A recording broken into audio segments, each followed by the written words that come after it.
Would you mind a 2-minute break? I'm unfortunately very old and I'll have to run to the bathroom again. Oh, yeah, absolutely. Go, be free.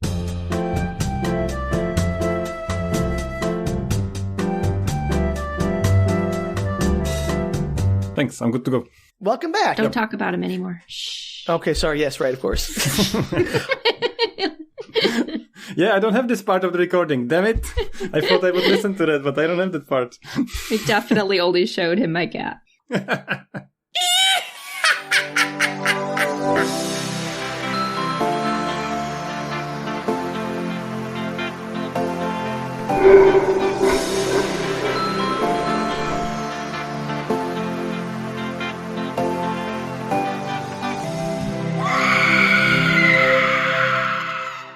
Hello and welcome to Spook Retorts. Spook, spook, spook, spook. Yes, it's that time of year again. We're back in it with our spooky holiday episodes. I'm Sam, I'm Danielle. and this is the podcast about sharing your weird media finds with your friends who don't know what you're talking about. Only I have more than one friend here today. Yay, friends! Yay. Hey, friends, I have Filip from the Mind Duck Books podcast. Say hello, Filip. Thank you so much for having me. I'm so excited to, have podcast holiday. Yes. We're Be excited the guest too. this time. So And I happy. want to point out this is all Philip's fault. This movie that we're going to be sharing today was his idea. Even though he's not the one sharing it, I was given that honor. So, So if you don't like it, feel free to write Filip. yeah, right, Filip, don't talk to us. I was waiting for Sam to say exactly that because I told him in his face on my podcast that it was all his fault that I read Hyperion by Dan Simmons. Yeah, this is your revenge, so I Yes. appreciate that. Yeah. I hope that it was sweet. Or it will be sweet when I hear you talk about it. Before we get into our 1988 film, Slugs, Filip, why don't you tell us a little bit about Mind Duck Books, and if you have a favorite episode you'd like to point people towards. Thanks a lot for the shameless plug. I Absolutely. would like to, of course, recommend episode 47 and 52, which is all about Hyperion. It almost killed me. Okay, what if our listeners are sick of Hyperion? Is there anything else that can get a respite from it?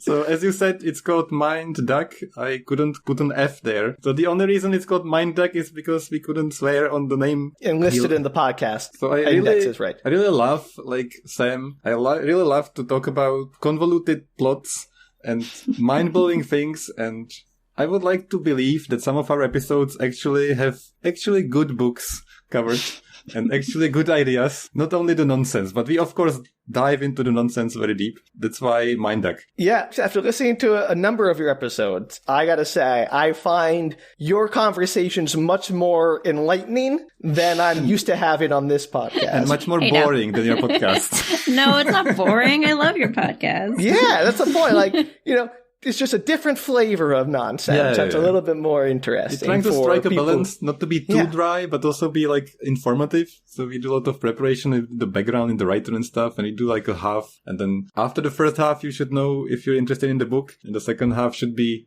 like full-on spoilers and plot discussion. And hopefully this will save you some time because there are so many books and it's so difficult to get into a book and it's such a time commitment. So I took it onto myself to help the people of the world to read more and hopefully choose the perfect book. So that's A kind of the point. selfless public servant. That's what you Yeah. do. You do a real service for humanity. No joke, I had to write an article to Twitter, and I had to justify why I want to have my Twitter bot approved. What kind of public authority I am. So I said, I'd like to spread knowledge and motivate people to read, and I am a service to the public. And they said, okay, and they approved the bot, so I'm doing it. Amazing. Seriously, well done on that, pulling one over on them.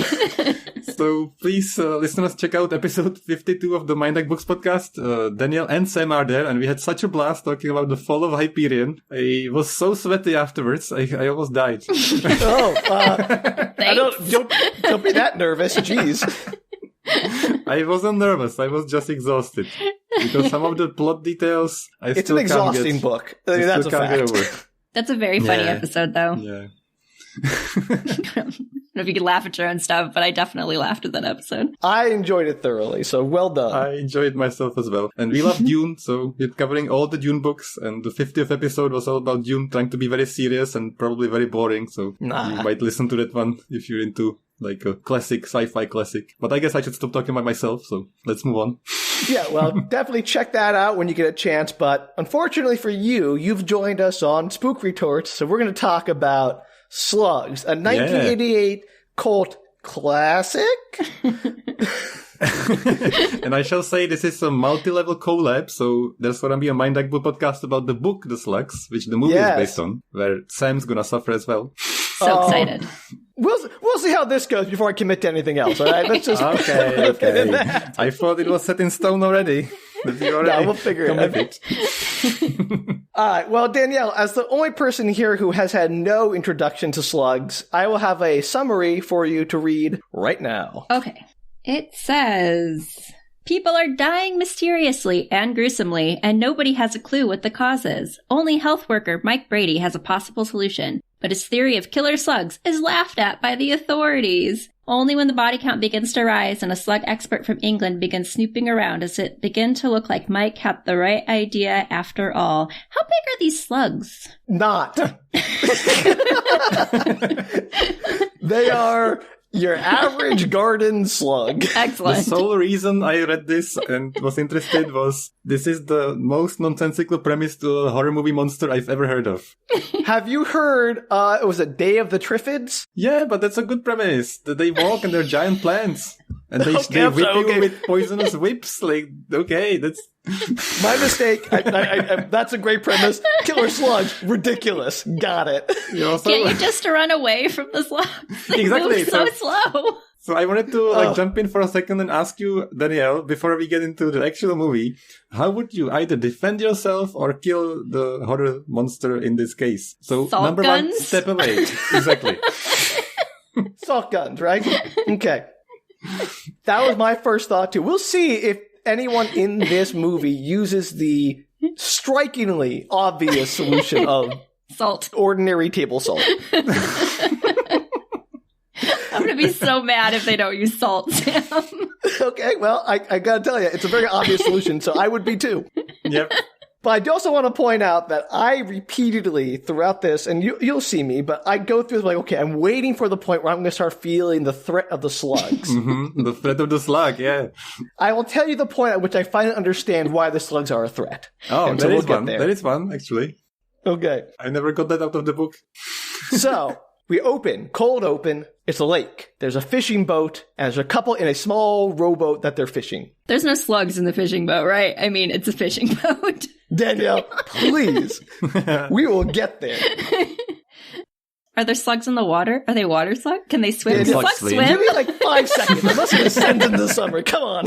Sorry. Go ahead. I have so many questions. Yeah, you'll have a lot of questions, Danielle, and I promise you'll have more questions by the time I finish this paragraph. So please hold all questions to the end of the sentence. Okay, go ahead. So the girl is complaining about how, like, oh, I thought you were kidding when you said we were going fishing. And I'm like, how did she see this guy, like, load up his fishing gear into a car, get into the car with him, drive to a lake, go out in a rowboat, and is like, wait, we're actually fishing? I mean, she's got herself to blame at this point. He gave her all the clues that they were going fishing and probably told her they were going fishing, and she just thought he was kidding. So, that's how the characters are. She wanted something else that wasn't a slug. Well, she does. We'll get to that too. But my point is, this is sort of an encapsulation, I feel, of the characters in this movie, where I think our theory of androids, and Danielle and I have a theory where all characters in movies and TV shows are actually non-human android, which explains why they behave very strangely in a way that no person actually would. But again, is this a Hyperion reference? No, this is predates Hyperion. Predates Hyperion by many years. Okay. But it does tie in. Yeah, these people do not I'm like, no human would be this oblivious that I could think of. Anyway, so of note, the dude is sitting on the edge of the boat. Again, this is a small rowboat, and has one leg draped over the edge just so he can have his foot in the water. Of course. For no reason, because obviously you don't want your foot in the water while you're fishing because it would scare the fish with the ripples and everything, I assume. But obviously the plot wants him to have his foot in the water, so he's going to get into a weird yoga pose to get his foot in the water over the edge of the rowboat. And I'm like, yes, this is great. This movie is bonkers. So the girl's like, well, I'm going to go swimming. And she begins to strip to go swimming. And then something bites the man's foot. And he's like, oh, something hit my foot. And the girl sort of ignores him. And she turns around to take off her shirt. And as she does so, he's pulled under the water. Oh, no. By slug. Yes. Baby slug? A normal sized slug. I'm presuming an ordinary slug somehow has enough traction to pull a man into, I don't know, Danielle. So number one slug fact, watch out, I'm prepared. Slug fact, wait, Danielle, we need a theme song for Filip's slug fact corner. It can't be the same as the crab one, because that's the only one I know. Remember that one at this point? Yeah, slug fact corner, do. Perfect, great, I love it. That's exactly the same. The universal theme song, the most adaptable theme song ever written. I think it should be Filip slug fact corner, this sounds awful. It sounds perfect. Sounds like an innuendo I don't want, but okay. So I'd like to let you know that a slug can be as heavy as 32 pounds, which is 14 kilograms for people who are not from the US. And Chen tells me that some people have giant slug pets in the US. Have you seen those? Like, it's a big banana thing, slugs or something. Yeah. Something like banana slugs, yeah. So can they swim? I don't know. I haven't looked that one up, but I don't know. They can be really big.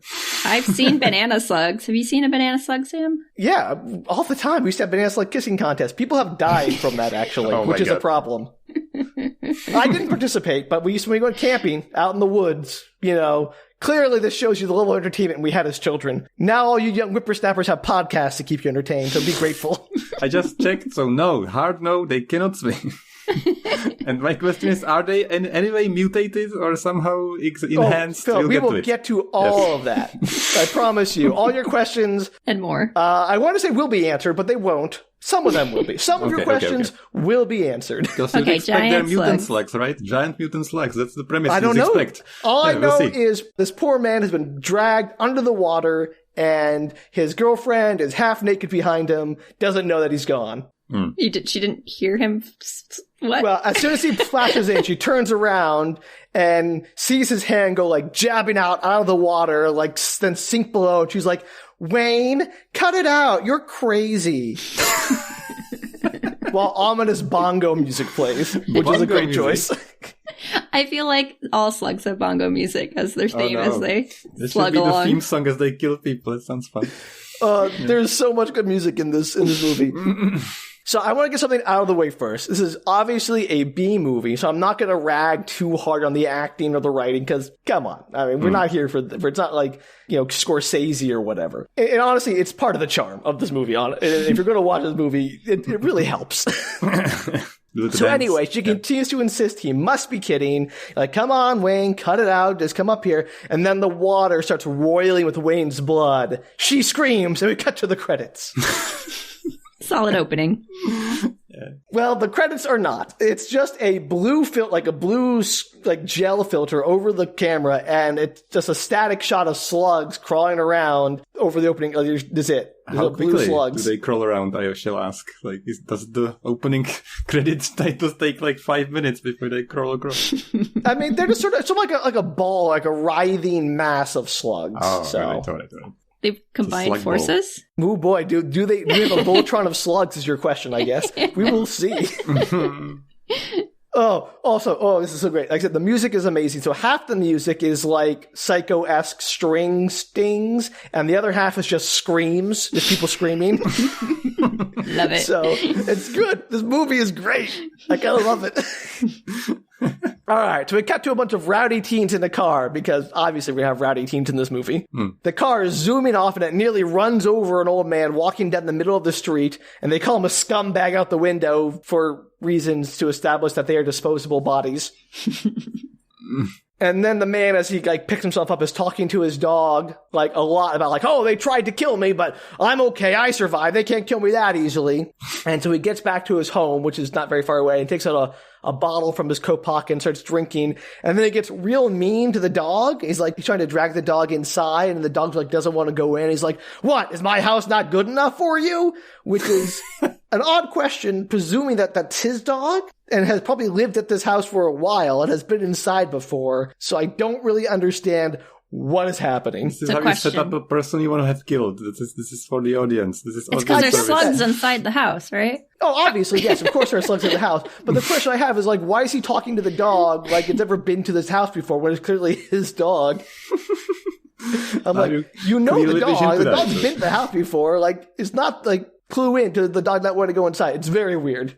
Well, he's too drunk to listen to his dog, Sam. That's probably true. So he leaves the dog outside, and he finds an eviction notice on the floor inside, so not a great start for this poor man. Is the eviction notice from the slugs? Yes. Yes, it is. The slugs... So this is the real twist of this movie. The slugs aren't killing people physically. They're more like Wall Street investment bankers. Like, that's the kind of evil these slugs are inflicting on this small, America town in anywhere USA. They're driving them out of their homes. Danielle. Good job. Taking over their places of business. It's like the movie Up, where all the people are buying all the property around that one man's house, and they're going to turn into shopping malls or whatever. Did they combine their miniature slug brains into a UI, slug UI AI? Yeah, they created a slug ultimate intelligence, a SUI. Yes, no, I'm assuming SUI. They actually get on each other's shoulders and wear a trench coat and pretend to be a human. Danielle, pray tell, where are a slug's shoulders? They don't have arms. It's just the little bumpy part before their heads. To me, I mean, all right, I'm not a slug anatomist. I'll buy it. Filip, slug fact corner. Do slugs have shoulders? I'm afraid not, but you can imagine them having shoulders that blend into the body, which is a foot anyway. But well, I think this might merit further investigation. I think they do. I think they can get on top of each other, Sam. All right, fine.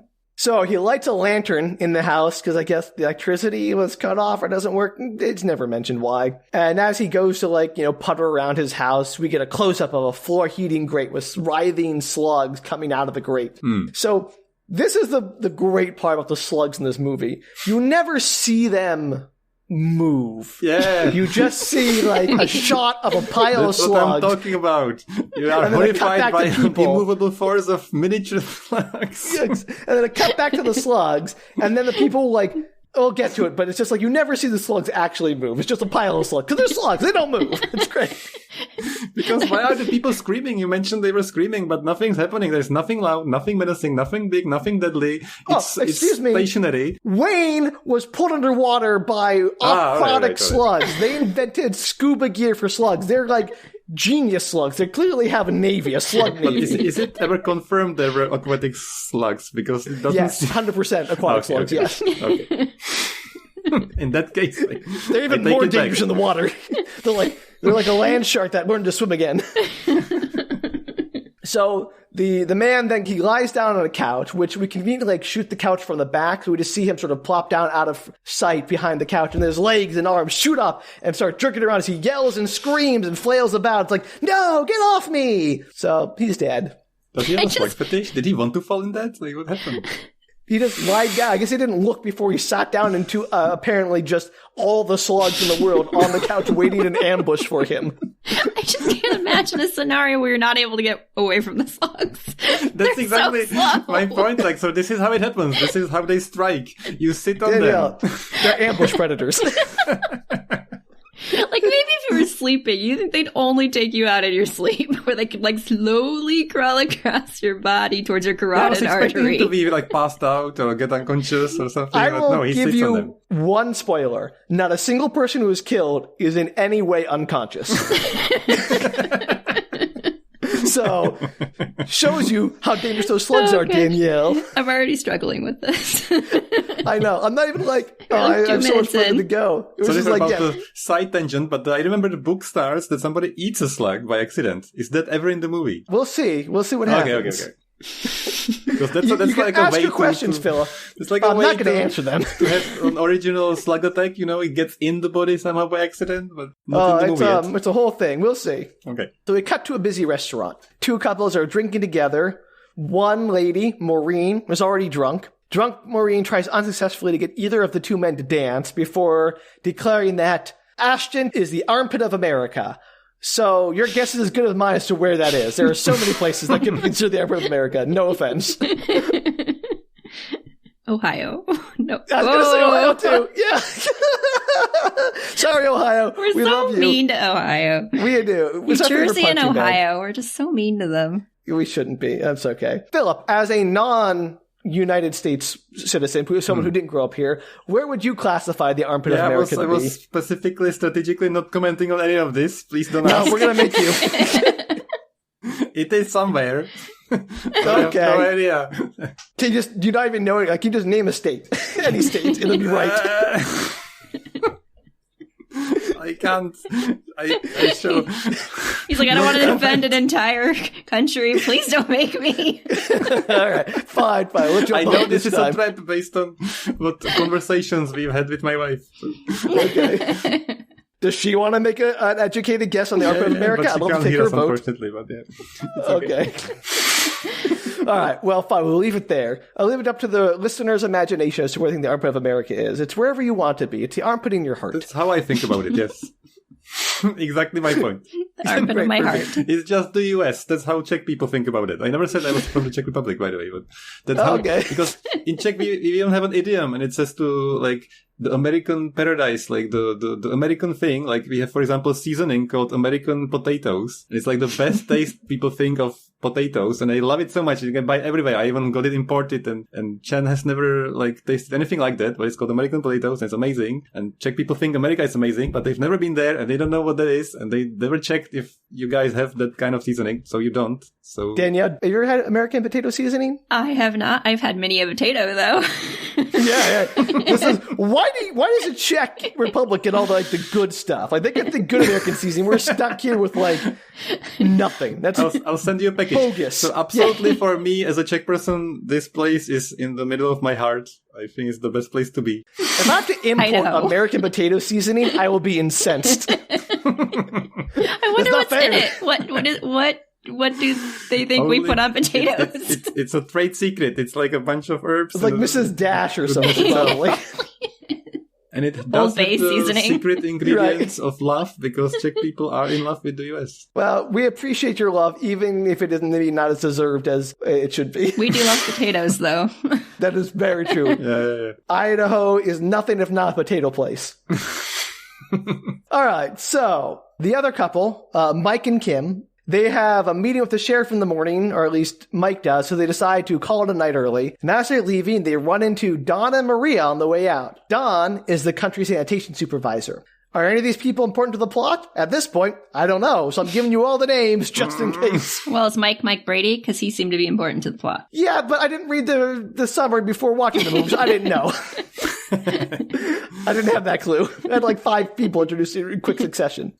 As you should. Also, Don and Maria have kids who are high school students of Kim's. So Kim's a high school teacher, and their friends, Don and Maria, some of their kids are in her class, and they have very unflattering things to say about her, which everyone just sort of laughs off when they call her nasty names. When they're like, oh, I've heard my students refer to you as the evil person, such and such. And she's like, oh, ha, ha, ha, that's fine. And I'm like, wow, everyone just knows and no one cares. Cool. Not important. Does she die later by being eaten by slugs? Which one? There's so many people I just introduced. All of them. Yes, every single person dies. The slugs win. Why not? So cut to Mike and Kim at home. Kim asks Mike if he thinks Maureen is attractive, which, what? That seems like a trap. Well, that's a dangerous question. And why would you ask your husband that? Yeah, exactly right. So Mike very astutely demurs and just says like, oh, Maureen, she drinks too much. And Kim's like, that's not an answer. And he just sort of acknowledges that and doesn't say anything else. So good job, Mike. Yeah, smart man. Smart man. I think this is to establish his bona fides as the intelligent person in this movie, which I do have questions about later. So Kim comes out in a lingerie and they start having sex on the bed as we cut to a shot of slugs on their windows. They're going to say in the bed. I was sure they would be on the floor while they're on the windows. Okay, they're watching. They have a chicken fetish. They're scouts. They're like, oh, they're having sex. They won't notice if we climb on them. Boy, have you written this movie? No, they found a way. They found a way. I have to appreciate it. Slugs always find a way. Okay, Ian Malcolm, thank you. So cut to the next day at the sheriff's office. An officer at the front desk is telling his wife, girlfriend, whoever on the phone that he can't run home just to kill a few slugs. So this movie is not subtle about what the problem is. The problem is slugs, and they're everywhere. Apparently nobody believes them, though. Oh boy, I wouldn't. so many things to say about, like, who believes what at what point in this movie. It is absolutely insane. So, Mike walks in to meet with Sheriff Reese. They're going to evict the old man. So, good luck for them finding him to evict him. He's dead, right? What happens? Do we find out, like, what it looks like after a slug attack? Oh, yes. Yes. So excited. Are there, like, trails, slug trails? I'm not sure it's gonna look like anything, yes. Do they eat skin? Are there skeletons? So, okay. I'm going to say this right now. This movie has a lot of scenes that are, like, not important. And I'm going to tell you about one of them right now so I can skip the rest of them, just to give you this flavor. Okay. So, for instance, as Mike and the sheriff drive to the house to evict the man, Mike says, "Oh, do you mind if I smoke?" And the sheriff says, "Yes, I do mind." So Mike tosses the cigarette out the window. The sheriff says, "You're lucky. That's usually a $500 fine for littering." And the sheriff, like, puts a piece of candy in his mouth, and Mike says, "Hey, you know what they found inside those candies? Rat feces and cyanide." And the sheriff, like, spits it out the window. And Mike's like, "Oh, it's a $500 fine for littering." And I'm like, what? Why is this in the movie?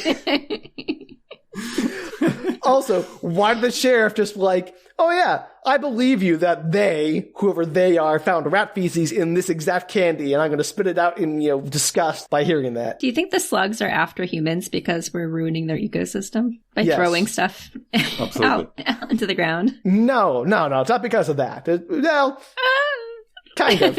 We'll get to it. We will get to it. All right, so they pull up to the old man's house. No one answers the door. Where's the dog? They forgot about the dog. The dog's not in the movie anymore. It's just gone. I was about to ask, does the dog die.com? Is he there?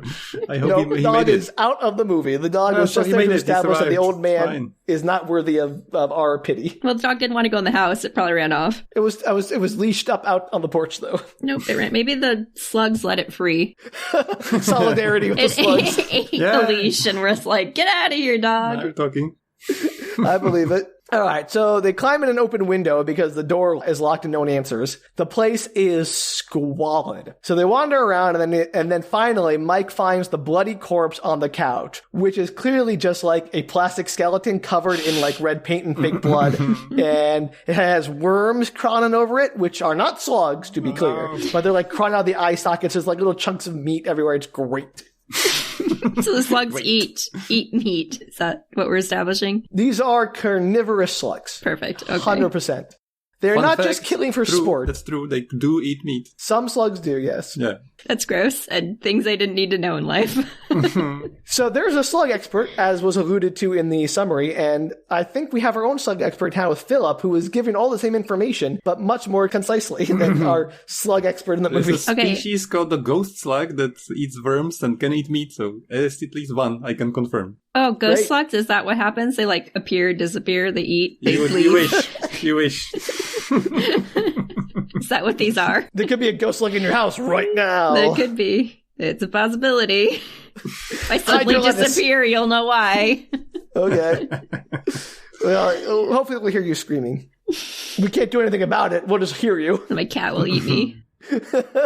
Well, if the slugs don't do it first. So did She'll help. by any chance the slugs plant, like lay eggs in the corpse and then that's like baby slugs are the worms or something like that? Or is it just It's worms? at the end. Like We will see. We will get to those worms later. I promise. Will he? Yes. That is I was one sure of the we things we wouldn't. do get to. I didn't really think he was gonna. I thought you were lying. No, I was sure he was 100%. I lying. actually have a note later saying, you know what? They addressed the worms. My bad movie. I thought that was a mistake. Ah. I thought they put worms on there instead of slugs. And they're like, nope, there's very intentional. This is a foreshadowed clue. So we cut to the ambulance is there. They wheeled the body out. They're talking about what they saw. One of the deputies is really freaked out. And he's like, oh, the eyes have been eaten and most of the organs are just gone, eaten up. And it freaks them all out. So Mike asks the sheriff if he can go back inside. The sheriff says, okay, just don't touch anything, which is not how crime scenes work, I want to say. You don't just let the county health inspector wander around as long as he promises, pinky swears not to touch anything. So Mike finds a bunch of trash in the basement, and then that's it. That's the whole. He just goes back inside and finds trash in the basement. Nothing else. It's completely pointless. Is that relevant that there's trash in the basement? Absolutely not. Cool. Okay. This is one of those scenes I mentioned earlier that I'm skipping. Yeah. The scene that you didn't skip. Oh, I skipped a lot of this scene, Dan. It's a long scene. This is not a long movie. It's mostly this. So cut to Mike and the sheriff driving back, discussing what happened. The sheriff's like, well, maybe it was wild dogs driven out by the cold and hunger. And Mike is like, no, there wasn't enough damage in the house. And it's like, maybe it was rats that ate him. And, they're just like arguing back and forth. And this is where we learn that Mike is the health inspector. And I also thought, like, do health inspectors usually accompany the sheriff on eviction runs? That was my question exactly. What is he doing there? No. Mike is everywhere. Like, I'm the health inspector. I gotta be at this crime. Like, Mike, you are not relevant here. You are not needed. But he somehow is just like treated like a detective. Oh, that's like the crab guy. Yeah, it's exactly the crab guy. The botany biologist, whatever he was. Marine biologist, botanist. The botanologist. The botanologist. The marine botanologist. / detective. Right? It's crazy how people just like without any qualifications wander around. Philip, if you want to break into a crime scene, what would you say your job is to like convince people to let you into a crime scene? Well, if you say in this case, definitely a health inspector. That would work in this movie. Yeah. Solid answer. Yep. But Danielle, what would you do? In this movie? No, just in general, whatever. Is there anything that doesn't need credentials that you could like? That's what I was thinking. Like, how do you have to prove it? They can't be like, oh, I'm the FBI. Like, prove it. Like, nope, can't do that. Uh-oh. Maybe it would be some kind of toxic waste disposal service, so they have to dispose like of the materials before the police gets in, so they don't get poisoned. That's a good one. One of the hazmat cleanup crews. Yeah. That's good. All right. So Philip, he's the brains of our operation now. Great. We needed some. All right. So back in Mike's office, he gets a call from a woman about the sewers being backed up in her house. And he's like, it's not my job. That should be the sanitation department's purview. His friend Don, who's a sanitation worker, should do it. But he's like, fine, I'll go out there anyway. And he arrives at the house. And look, Don, the sanitation guy, is there too. So apparently this woman was just calling everybody and saying, everyone, come to my house. My sewers are backing up. And then she like berates them as they approach, like, you're late. And she's a really unpleasant woman. Did she get eaten by slugs? No, I hate it. That seems like a shame. Failed opportunity. So then we cut to the high school. The teachers, including Kim, are walking down the halls gossiping about the murder. So I guess news spreads fast in this town. It sounds like a small town. If your health inspector is also your crime scene forensic person, apparently and your police detective, and your anthropologist. And but what's the class taking place? I'm sure it's a slug dissection biology class, right? No classes yet. The teacher's walking down the halls, but Kim teaches English, I believe. We'll get to that. So then we cut back to Don in a hazmat suit telling Mike that in the sewers, there's more methane than on some planets, which, considering some planets don't really have any atmosphere, is a pretty useless fact. What? Why would he even mention other planets? I don't know. As if we knew how much methane is on other planets. Is it Mars? Is it Venus? Those are two planets with very different amounts of methane in their atmospheres. Like, give us some context.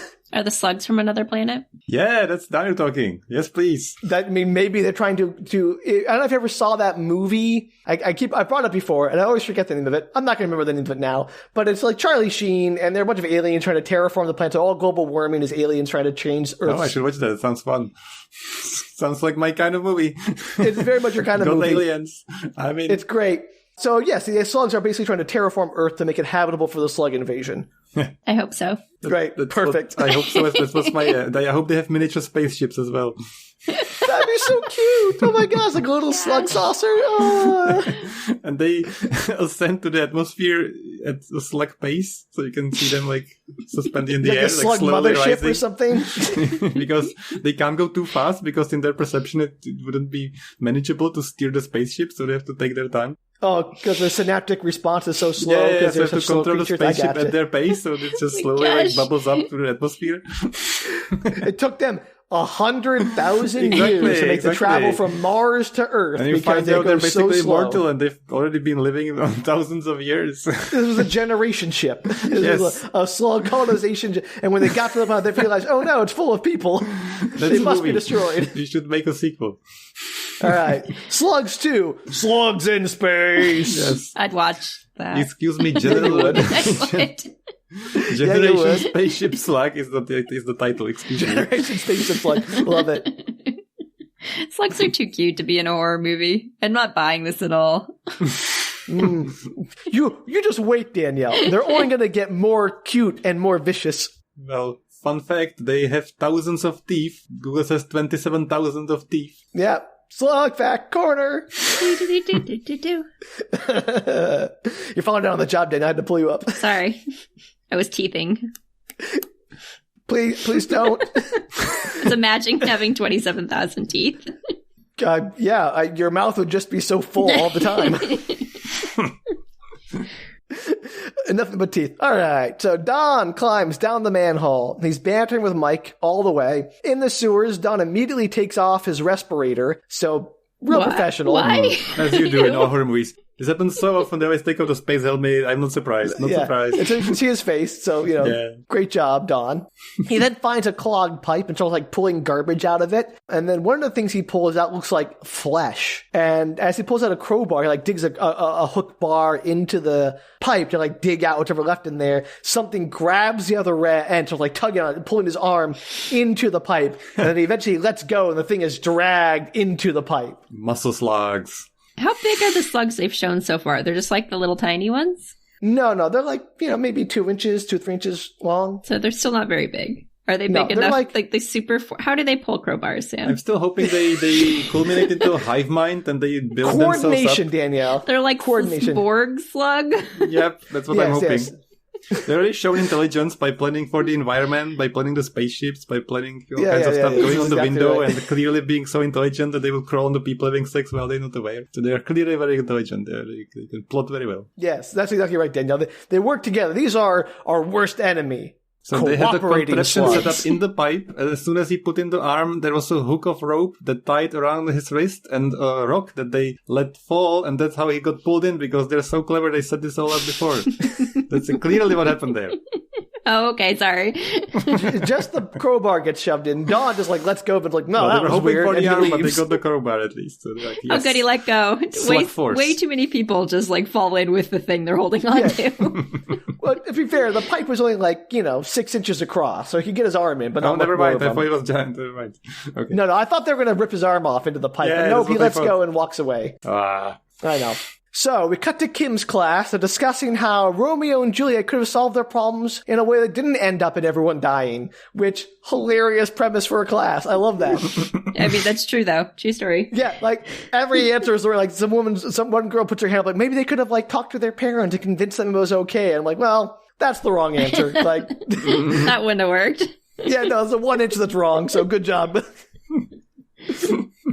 Anyway, so Kim says to them, you have to read Act 3 for tomorrow, and all the kids are like, grumble, grumble, grumble, grumble, grumble, and are calling her names as they walk out. I'm like, is it unusual to have to read a chapter of a book for the class the next day? Like, is that, like... Maybe I don't understand. She assign homework. Yeah, exactly. Like, these kids seem to really hate this woman who is just doing the bare minimum job of assigning a single act of Romeo and Juliet to read, not like the whole play even. Anyway, as the kids all vacate the school, one of the girls runs out to make out with one of the teen drivers from earlier. So one of the long-haired, blonde teen dude earlier who was like yelling at the old man as they drove him off the road is making out with one of the girls at the high school. Is she going to die? Because usually if you kiss or have sex in a horror movie, you end up dying. Danielle, please. They're the heroes. Just okay. We will see. I promise. So then also Mike is just sitting there in his car in the parking lot waiting for Kim, which is an interesting choice, but that's nice he went to pick her up. She asks him where they want to go for lunch. And so I guess this is like the lunch period of the school, but it seems like everyone's just like leaving. So maybe there's only like a half day. I don't know. It's very confusing. The time, as usual in this movie, is very confusing, like how the time works. Well, they must have off-campus privileges. Yeah, or like the day's just over because we never see them go back. Or they're trying to portray it from the point of view of a slug. That's how they remember it. That's how time passes. Oh, okay. Yeah. This whole movie is just from the point of view of a slug. Yeah, the point of the slug's eye view. Everything's from the ground level. All you see your feet. That would be awesome if that was the case. Everywhere. It would be amazing if all the camera shots were from...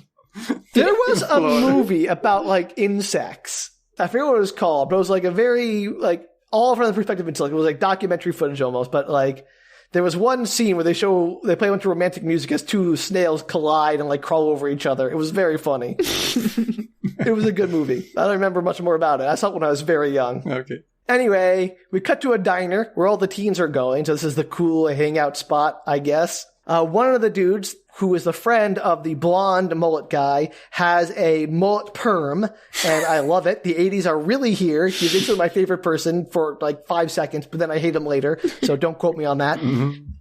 Is the perm and the mullet suggesting like a shape of a slug? Yes, that's right. He's trying to blend in. Yes. This is camouflage. Exactly. Don't kill me, I'm a slug. Slip slop, I'm a slug. Wiggle, wiggle, wiggle, wiggle, wiggle. So they're discussing the death of the old guy, and like a blonde guy's like, oh, it was something evil, and one of the other girls like, oh, or the goat killer, a murderer who comes down from the mountains and eats people. And it's like, well, what? Yeah, exactly. Is that a like, local what? legend? Yeah, I guess so, but nobody's like, everyone's like, oh, that's not true. And she's like, I believe it. Like, she's the only one who says this, and she takes it seriously, and everyone's like, you're an idiot. So I don't know what's going on. I hope that the plot twist is it's actually a goat killer. That would be nice. The goat killer, that'd be great. And he is a slug. A chupacabra, He's right? made of slugs. A bunch of slugs in the guise of a man. Exactly. told you. Killer's actually Killing goats. yeah, they're slugs. On top of each other's shoulders. You laughed at me, but that's the exact plot of this movie. Yes, Danielle, you will prove me wrong once again. Okay, so another group of teens, because there are two groups of teens in this movie, they're more squares, less of the cool kids, are talking about how there's a Halloween party tomorrow night. So it's Halloween, just FYI. Finally, Yay! I was hoping there would be Halloween to get into the spirit. That's a Spook Retorts without Halloween. Yeah. Most of them.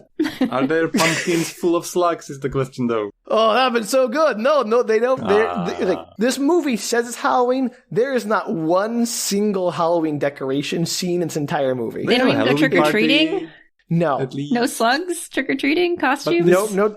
But this movie is not an American production, right? It's like Spanish or something, so maybe they don't care. Is it? I think Okay. so. Because I was looking at the director, his name is Juan Piquer Simon or something. So he is from Spain. And Yeah.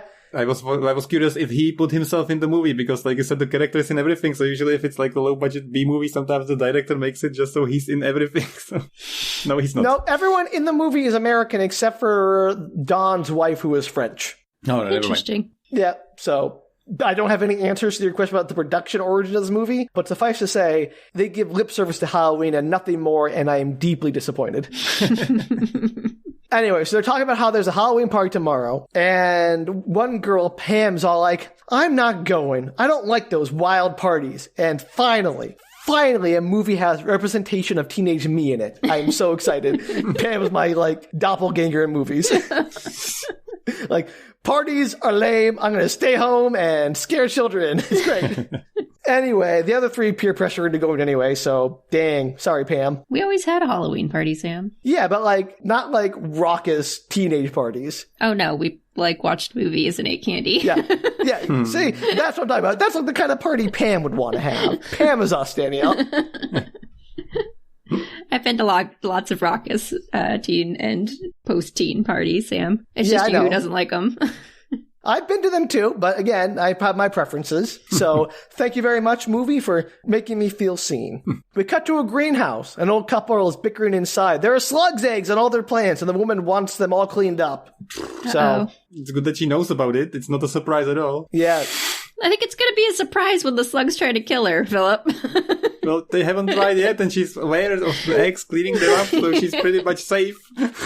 It's a pretty big leap from slug eggs on my leaves to murder slugs in my face. Mm-hmm. Humans are notoriously stupid. Look at the movie Alien or whatever, where they go up to the pods of the slug seeds and they're like, oh, hey, what are these? The face huggers, yeah. Fair point. We're not smart. Slugs is no stupider than aliens. You heard it here first. Danielle says, as good as Alien on the box for slugs. So we cut to Maureen. She's taking lettuce out of a grocery bag and leaving it in the sink while she goes to get a drink and watch TV. We zoom in on the lettuce as the leaves move ominously. This movie really hates people who drink, I guess, also. Ominous lettuce.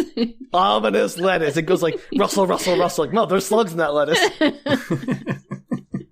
back to the greenhouse. So this movie does that a lot. They'll cut between like two scenes, like 5 seconds at a time. Right. I'll try to consolidate them to make this coherent. To make it super exciting? No, it doesn't make it exciting.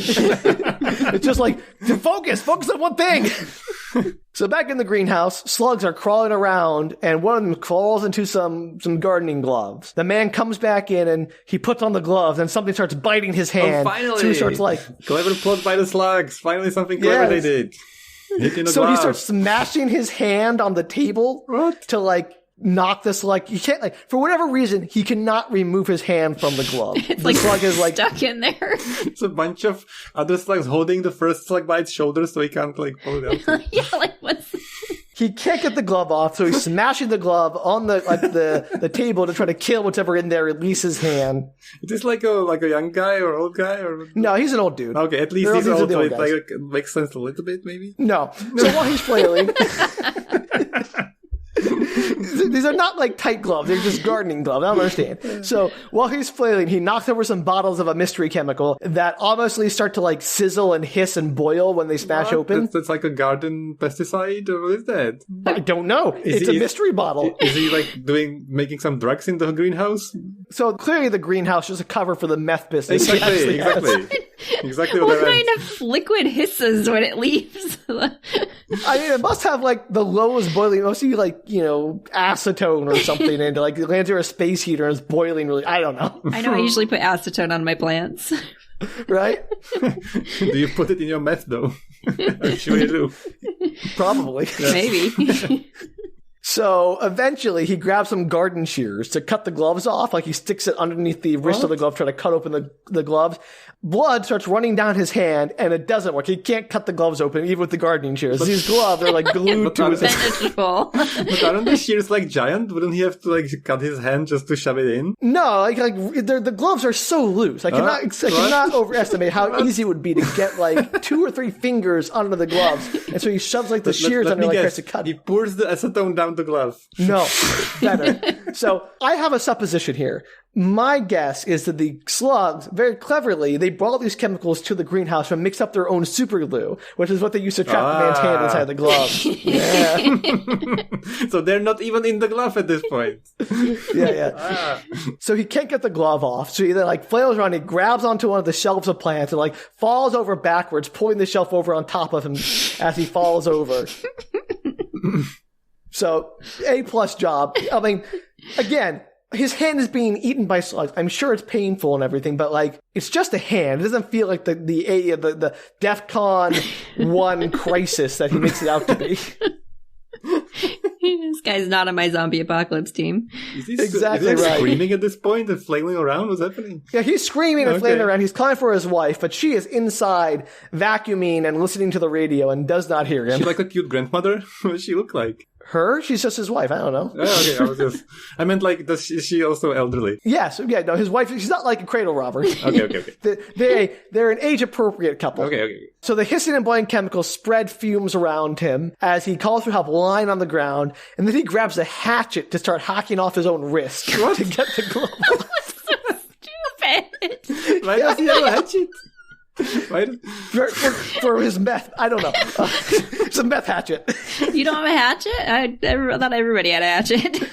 Danielle, you have both the book hatchet and the actual physical hatchet. Why would you cut your hand off just because something's biting your finger? This is what I'm talking about. This is exactly what I wanted from this movie. This scene is amazing so far. Even assuming these slugs even had piranha-like voraciousness and were like eating his hand to bones, I still feel like A, you could get the glove off, and B, you could like walk out, like it wouldn't be debilitating to the point where you're like incapable of moving and flaying around and knocking things over on top of yourself and cutting your own wrist off. And even then, like what's the speed ground. of them eating your fingers? Like, isn't that like millions of a finger per second? Like, it's like no, these slugs are fast eaters. They go like piranhas. Okay. Yeah. This is perplexing. I once had a cat bite my thumb, like lockjaw bit my thumb, and I still had the presence of mind to take it out of the blinds that it was caught in and like pry its jaws off of my thumb without cutting my wrist off to get it out. Like I said from the beginning, these people are not humans. They don't react like humans. I am constantly perplexed by them. So finally, the wife hears him and runs out to the greenhouse and sees him in distress and goes to help him, like try to pick him up. That's when the spilled chemicals spread to a space heater, which ignites them, burning a trail back to a jerry can that's in the greenhouse. There's a jerry can in a greenhouse because, all those gas-powered plants you got. And anyway, the greenhouse explodes. It's a massive explosion. They're both dead. They both die in an explosion. Well, he finally got the slugs off his hand. So I like to point out at this point, the slugs have killed no one. They've caused people to kill themselves through their own stupidity. Did they kill that guy who fell on him in the couch? Yeah, but he was probably drunk and didn't even look to see if there's anyone in the couch. It was as much his own fault as theirs. Right, the people who were having sex, they didn't die, or they were just watched, Mike and that's it? Mike and Kim are fine. They just watched they're just slugs in the windows. I somehow they assumed that the slugs watching. got in and killed them, but never mind, they just watched. No, that was Danielle's suggestion. It wasn't an actual thing. They just said they were voyeuristic slugs. Yeah. They had to follow up on that. I don't know. Okay. No. There was just a little ooh, they're outside the windows. There's TV for slugs. Port huts for slugs. The greenhouse exploded. No remnants. There is no evidence that slugs were involved. Exactly. Yeah, you get that movie. Cleverer than you think. So we cut to Mike arriving home. His wife is gardening out front. No idea what happened to their lunch plans. Apparently, is it the same day? Is it a different day? I cannot tell you. As always, time has no meaning in movies. Exactly right. She tells about the old couple who exploded. It's a big mystery at how it happened. Clearly the meth lab went up, but no one wants to say that. Mike is devastated. He's like, oh no, what? No, they were such nice people and I really liked them. Oh no. He is bent out of shape about this. He's really upset that he has nowhere to get his meth now. Yes, that's the real exactly answer. It's a good point. Exactly. Dang it.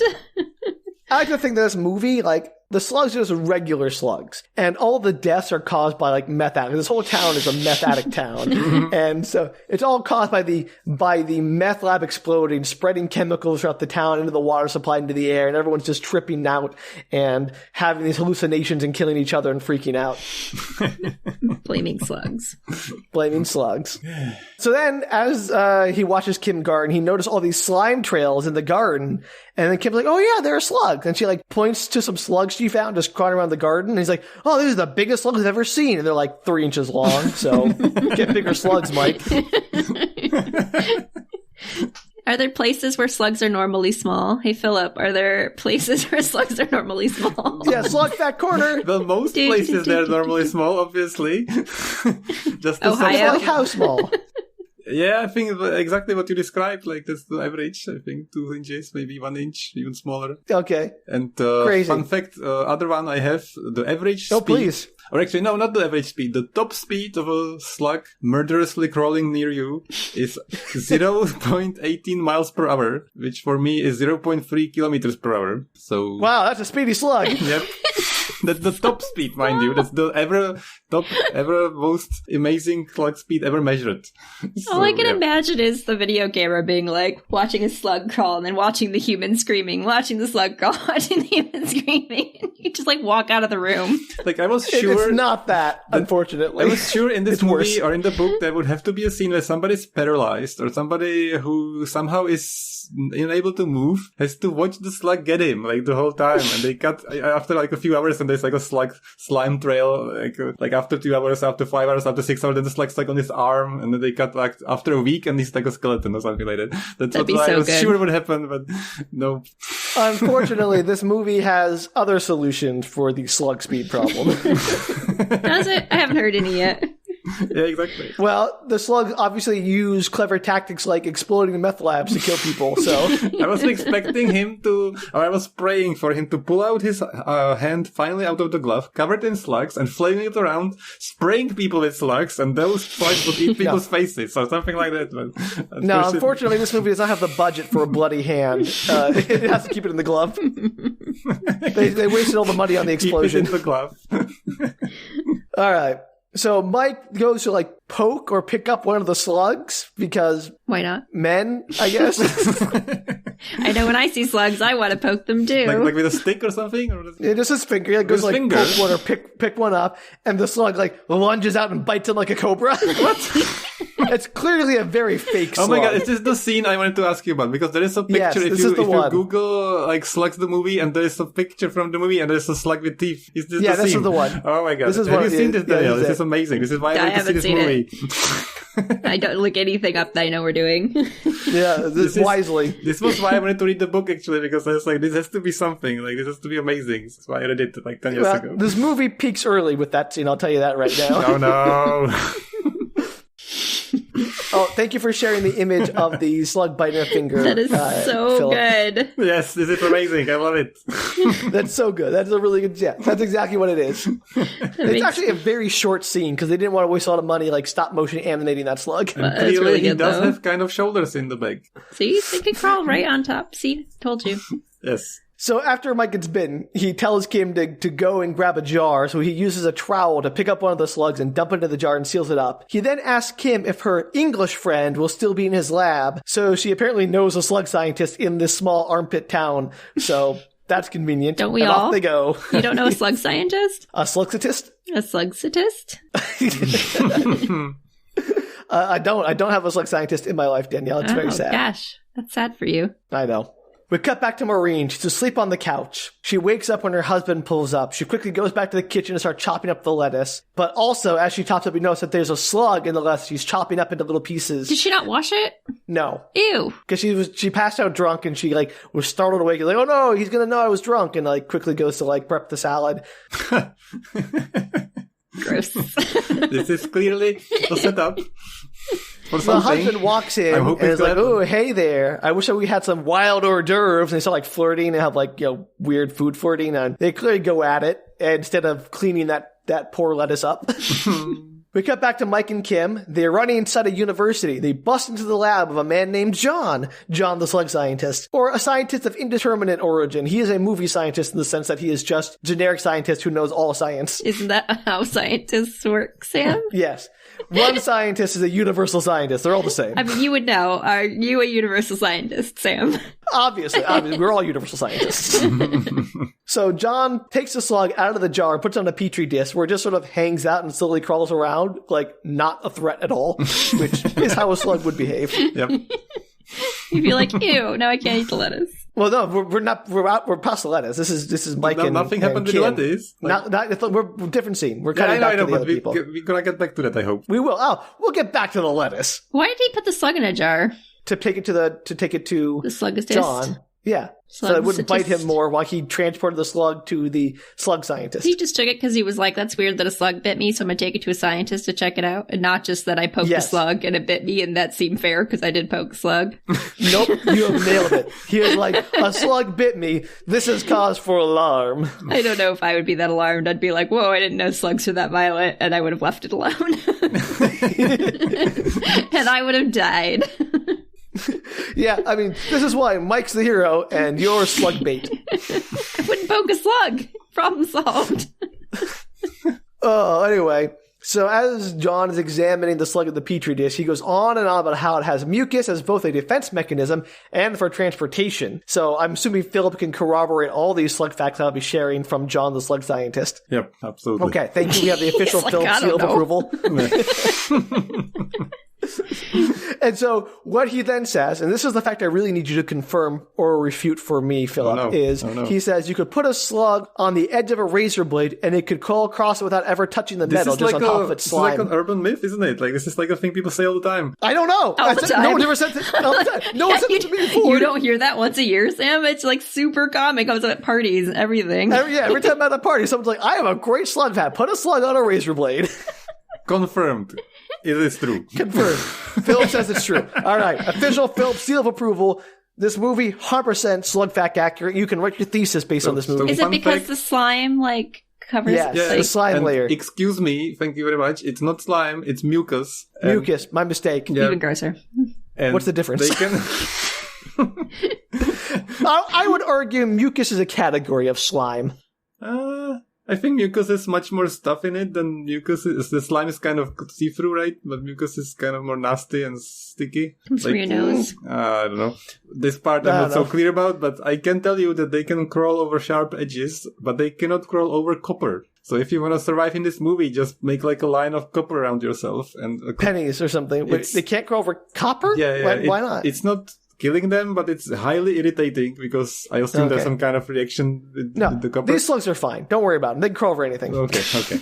So copper poles and salt, and we're good to go. That's what you're telling me. You make like a safety circle of copper and salt, you're completely fine and completely clear. Excellent. And you're safe from like ghosts and supernatural creatures.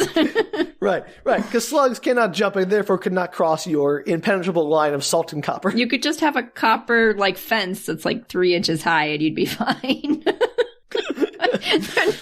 I do not find them an alarming horror movie thing. This movie tries so hard to make these slugs a real threat, and I never once buy it. I'm sorry, the spoiler alert, they never seem threatening to me. Also, I wanted to say, at the beginning, like, how would you defend or kill the slug? So clearly in Japan, we are all absolutely safe because it's one of the most humid countries. So all rooms are dehumidified. We have a big dehumidifier and can set the air conditioning to dehumidifying. If you dry a slug, it dies immediately. So imagine if you can just blow a fan at them, it's gonna dry out immediately.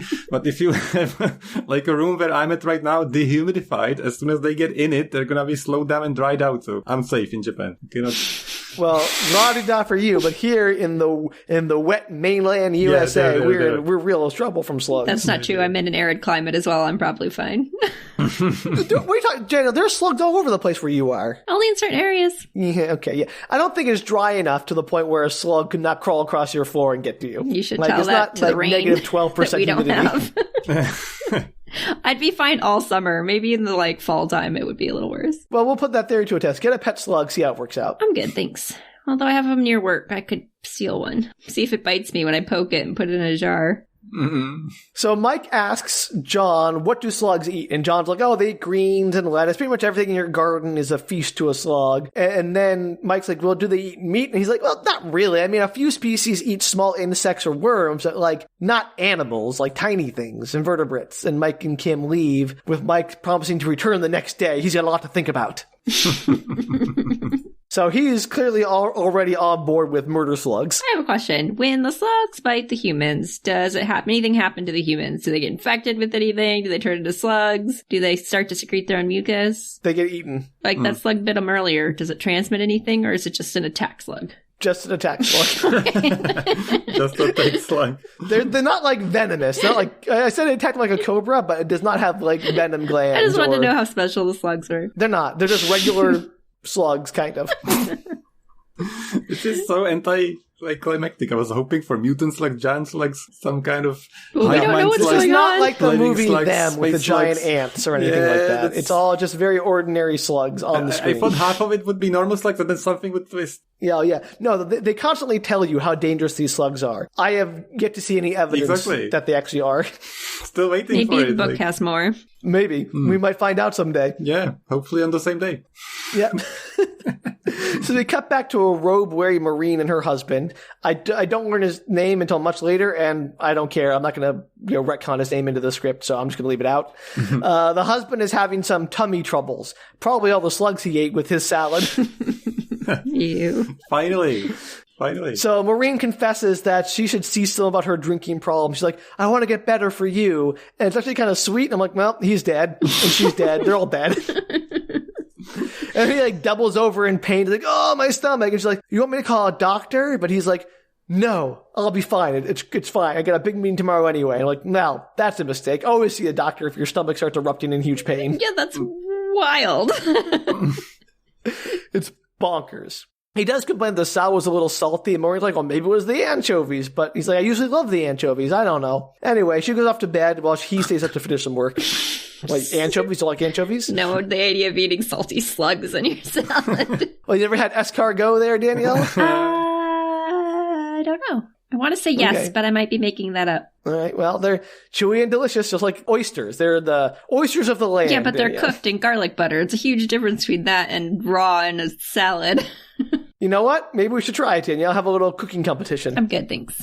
All right. Philip, let me ask you, are there any cultures that eat slugs? I'm just reading about this. Exactly my point. So first of all, if they're salted, you're safe because they will be killed immediately. See? And I found an article, BBC Science Focus, and there is a scientist and he says, every year I am asked, can you eat slugs? And the answer is, yes, but be careful about parasites that can be carried in the slugs. So, yes, but clean slugs, please, is the answer. Got it. I'll work on that. Wash them first. So, Philip, I gotta say, I love having you here because you do actual research and look things up. We just make stuff up. This is very, we're much more official. I had a crap fact about how they like to crochet or something. Yeah, no, this is amazing. Like, you bring actual gravitas and legitimacy to our podcast. Thank you. Much more entertaining to imagine crabs that crochet. That's amazing. I'm learning. It's great. This is the only time we've actually had a expert on our podcast, as we've requested so many times.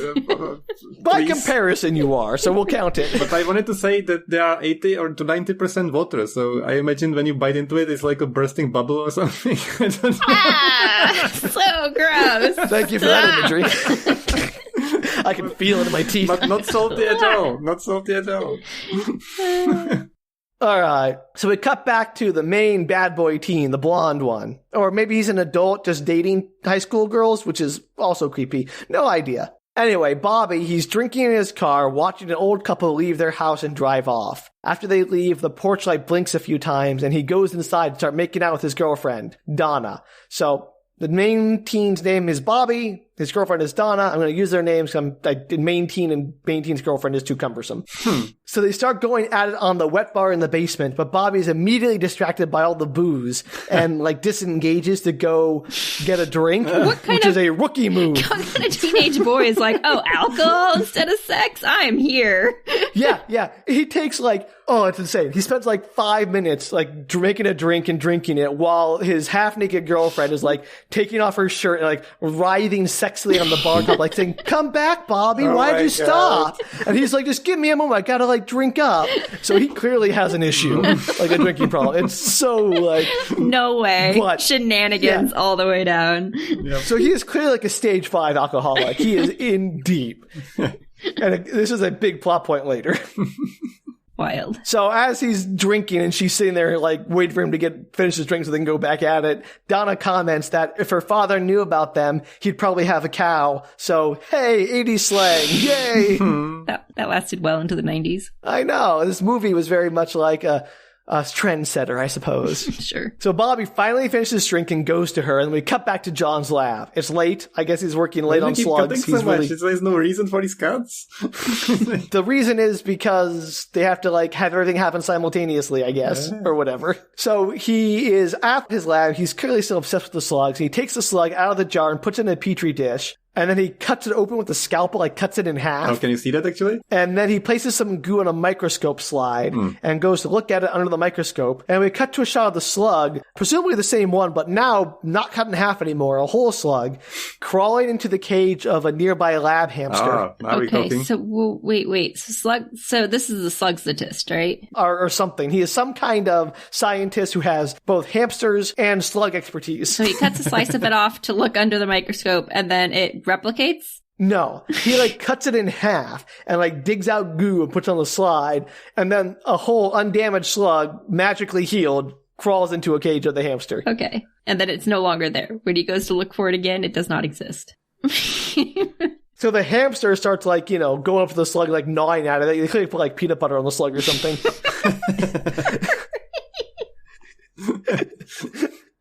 I love that. I mean, they don't see the peanut butter, but they made something to attract the hamster over to it to interact with the slug. No slugs were harmed in the making of this film. I doubt that.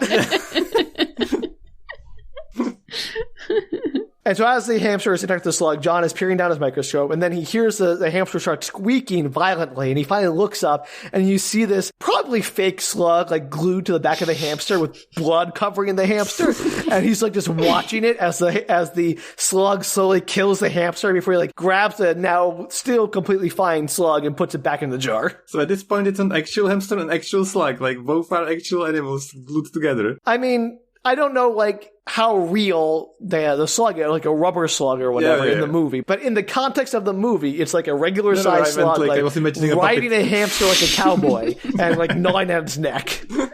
It's like a rodeo ride on a bull. Somebody, like, moving around the giant hamster puppet with a plastic slug on it. Nope. I think it's a real hamster. They just, like, attached a slug puppet, fake slug, a fake rubber slug to. Like, you never see the slug actually move. Got you. Once Real it's on hamster, the hamster. fake slug. I got it. I believe so. It might be a fake hamster at some point when it, like, keels over. It could be like a stuffed hamster or something. Does the slugsitist seem at all concerned about this? No. He's just like, every day in the lab situation here. He's like, that's another day in science. No, he's just sort of, no, he is concerned. Like, he's watching it intently, but not concerned enough to intervene to save his lab hamster. He's like, slugs eat hamsters. Who knew? Right. He's like, I want to see where this goes. And when it goes to death of hamster, he's like, okay, and puts the slug back in the jar. True scientist. Absolute maniac. It's a circle of life, Sam. Oh, yeah, circle of life, yeah. So we cut back to Donna and Bobby having fairly graphic sex in a bed now because, you know, it's a cheesy 80s horror film. Are the slugs watching from the window? No, they're watching from the toilet. Really? Yeah. Why are these slugs so voyeuristic? Why do they like to watch things? We see oodles of slugs slowly crawling out of the ensuite bathroom toilet. So they're entering the homes through the toilets, through this plumbing. And every time you see the slugs, there's like this sound, the sound effect cue the movie gives, just like crinkly, gooey, slimy sound. Yeah. Like, oh, that's the slug attack sound. But, like, the slugs clearly aren't making that noise because no one notices them. Waiting for the theme music. No bongo drums, though? Just... I mean, yeah, the music goes in now. Like, it has the bongo and scary string music going down. I didn't keep track of every time it appeared because I'd be telling you every second, like, oh, music's back. Oh, that's gone. Music's back. I just want the scene of the slug army with the bongos. That's what I want to see. No. So, to give you a sense of how speedy these slugs are, you know, they're mid-coitus, Bobby and Donna, and Bobby stops mid-act to grab a swig from a bottle of Jack Daniels on the bedside table because he has clearly got a huge problem. And Donna's like, hey, Bobby, why'd you stop? He's like, give me a moment. I gotta recharge my batteries. And he like gets all huffy when she's reasonably upset. He's like, I'm worried about Bobby. Yeah, no. Well, don't be. Why? She's like a little upset about that. Bobby gets all huffy and like goes to get out of the bed. And as he puts his foot down, he's like, oh no. And he's immediately bitten by a slug and he pulls it back up and he's got this foot covered with slugs, like gnawing on it. It's all covered in blood. So somehow the slugs, in a matter of seconds, got from toilet to all over the bedroom floor. And I'm like, their trap is cover the bedroom floor, and when they get out of bed, they're ours. So now they're stuck on the bed. They can't get off. Yeah. So he falls back onto the bed, and the slugs are sort of lashed onto his bleeding feet. Both he and Donna are screaming. Donna leaps out of the bed and like steps on the slugs, like slipping and sliding around like banana peels, like and they're like completely face plants right into the whole pile of slugs and starts screaming as slugs like start crawling over her. She's like covered in blood, and she's screaming, and Bobby's screaming, and they're all like freaking out. She's rolling around, you know, naked in the slug pile. That's somebody's fetish, I'm sure. Finally happened. I don't want to get into for it. this. To be fair, I would also be screaming if I had fallen face first into a giant pile of slugs. Especially if they were like eating your flesh. Yes. Totally fair reaction. So while she's screaming, Bobby is cowering on the bed. He then decides to make a break for it, like trying to climb from the bed to the windowsill to get out the window of the second at least story. He's trying not to touch the floor. Yeah, well, he tries. He immediately like kind of like slips and falls, and he's also eaten by slugs. It was a futile attempt of cowardice. He failed the floor slugs game, and he failed. Yeah, the floor slug. So again, these slugs themselves do not like hunt. It's mostly people like slipping on them and like cartoonishly taking a pratfall into a pile of slugs. I was waiting for him to get a hatchet and try to cut his food off or something. But that would have been amazing. Everyone in this town just has a hatchet. I thought he would get out of the window and then get some like good idea how to get rid of the slugs and try to kill them in the bedroom. So never mind. Finally, the city mandate that everyone own a hatchet in their house for self-defense is coming in handy. Yep. Just get some salt, you'd be good to go. Danielle, please, we'll get to the salt. I promise. Really? Trust me, Danielle. You're not the only person who knows that slugs hate salt. It appears to be so thus far in the movie. All right, so we cut to Mike. He's been up all night, it seems, thinking about slugs. Then we cut to Mike going outside, telling Kim that the slug poison they put out doesn't work. And they eat it like it's candy to them. That's concerning. Here's where I write, I'm sorry, but I can't take the slug seriously as a threat right now. Like, nothing they've done. I compare this to the movie Arachnophobia with the fast spiders. Like, the spiders that leap out and, like, grab people. Like, that's scary, you know? That's a legitimate threat. Slugs, I'm like, I don't see, like, how any person with functioning legs could be just killed by slugs unless they, like, do some hilarious Buster Keaton-esque shenanigans to end up in their clutches, but... Like Bobby and Donna. Yeah, exactly right. See? They are a I guess threat. don't have sex and not pay attention to the slugs crawling into your room.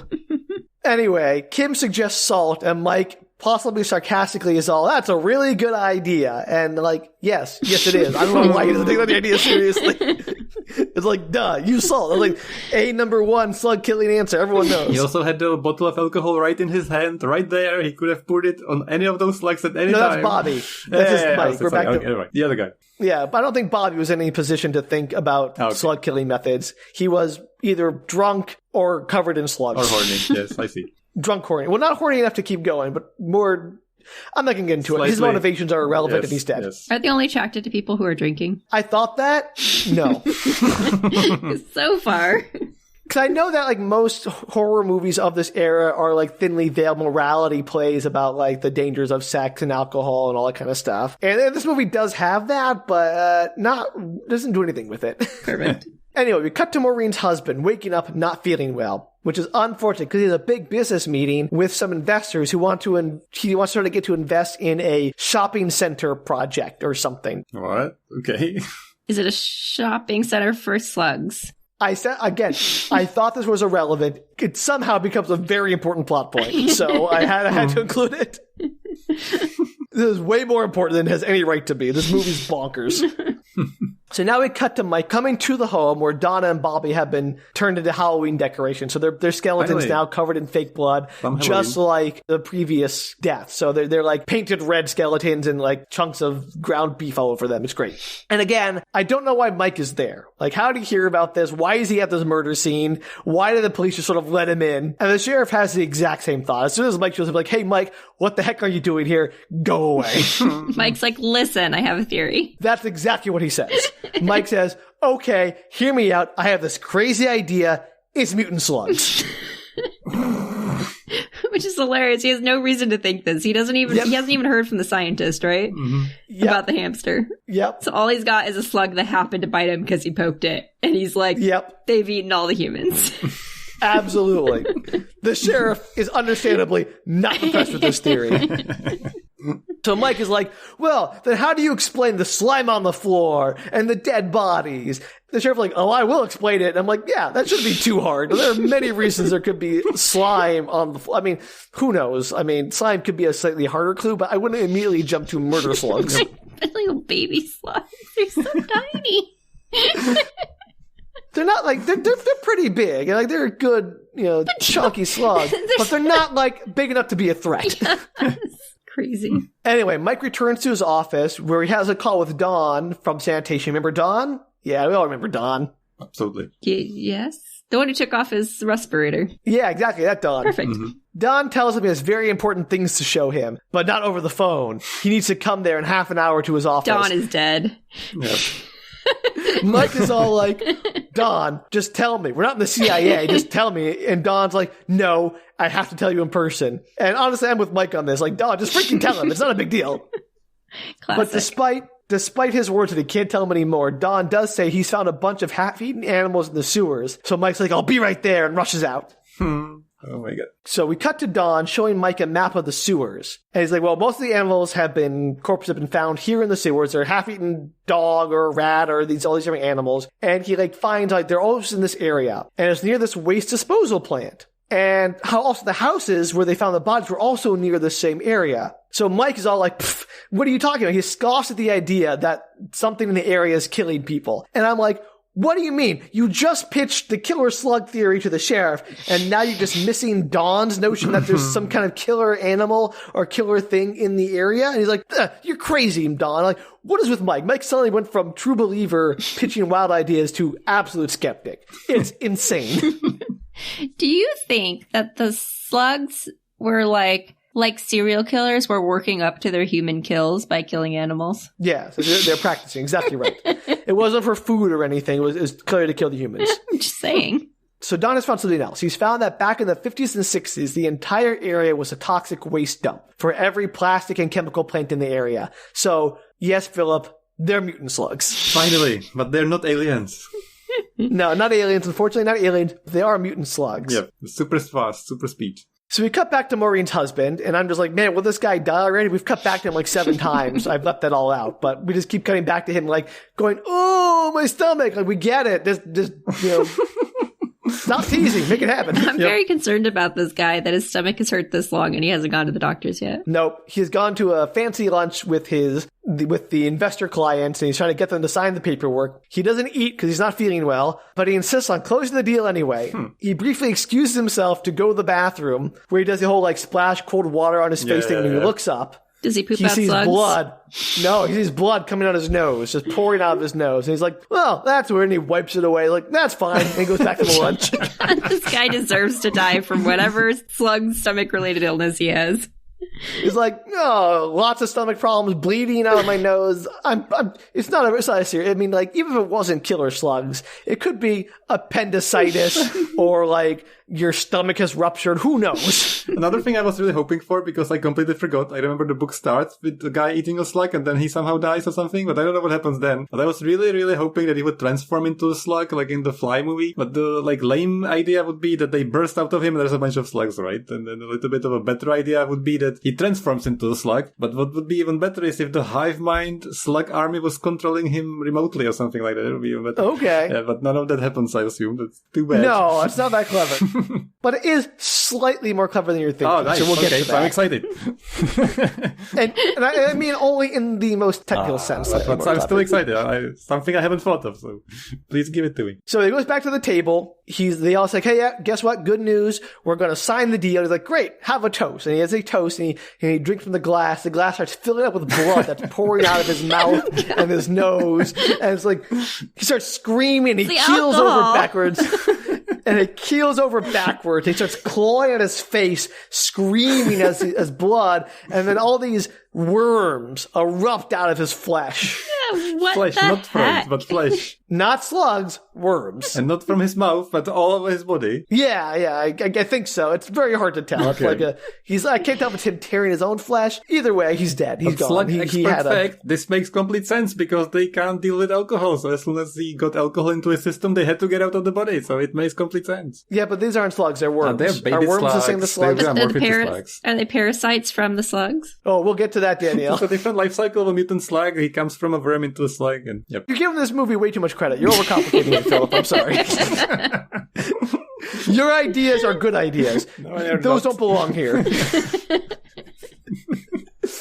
Back with Mike and Don is saying that the toxic dump was right where the construction site is for the new shopping center. And so that when they started bulldozing the area or whatever to flatten it out to build the shopping center, they must have like knocked open the old dumping site, like broken open the walls or like whatever, and when they filled it all in and broken open so all the slugs are now escaping or whatever it is, whatever toxic fumes or dangerous chemicals are escaping now from the chemical plant, from the dump site. So were the mutant slugs already there, or did they've come in contact with the stuff that was there and become mutant slugs? I don't know. My assumption was the mutant slugs were already there and they had somehow been biding their time sealed up in the chemical waste dump for 30 years.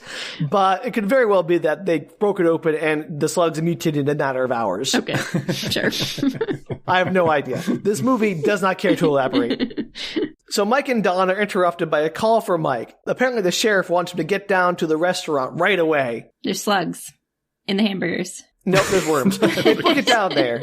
And inside, the sheriff is accusing the chef of having worms in the food. And the chef is understandably very indignant by this accusation. It's like screaming in Italian because it's an Italian restaurant. The sheriff then asks Mike to determine that if the worms that are clearly bursting out the inside of this poor man, if they came from the food or somewhere else. And I'm like, what kind of worms would be in food that he didn't eat? Like, he didn't have any food to eat because he refused it. That, like, could easily, like, chest burst out of you immediately. Like, if that was in the food, there'd be a million corpses in this restaurant.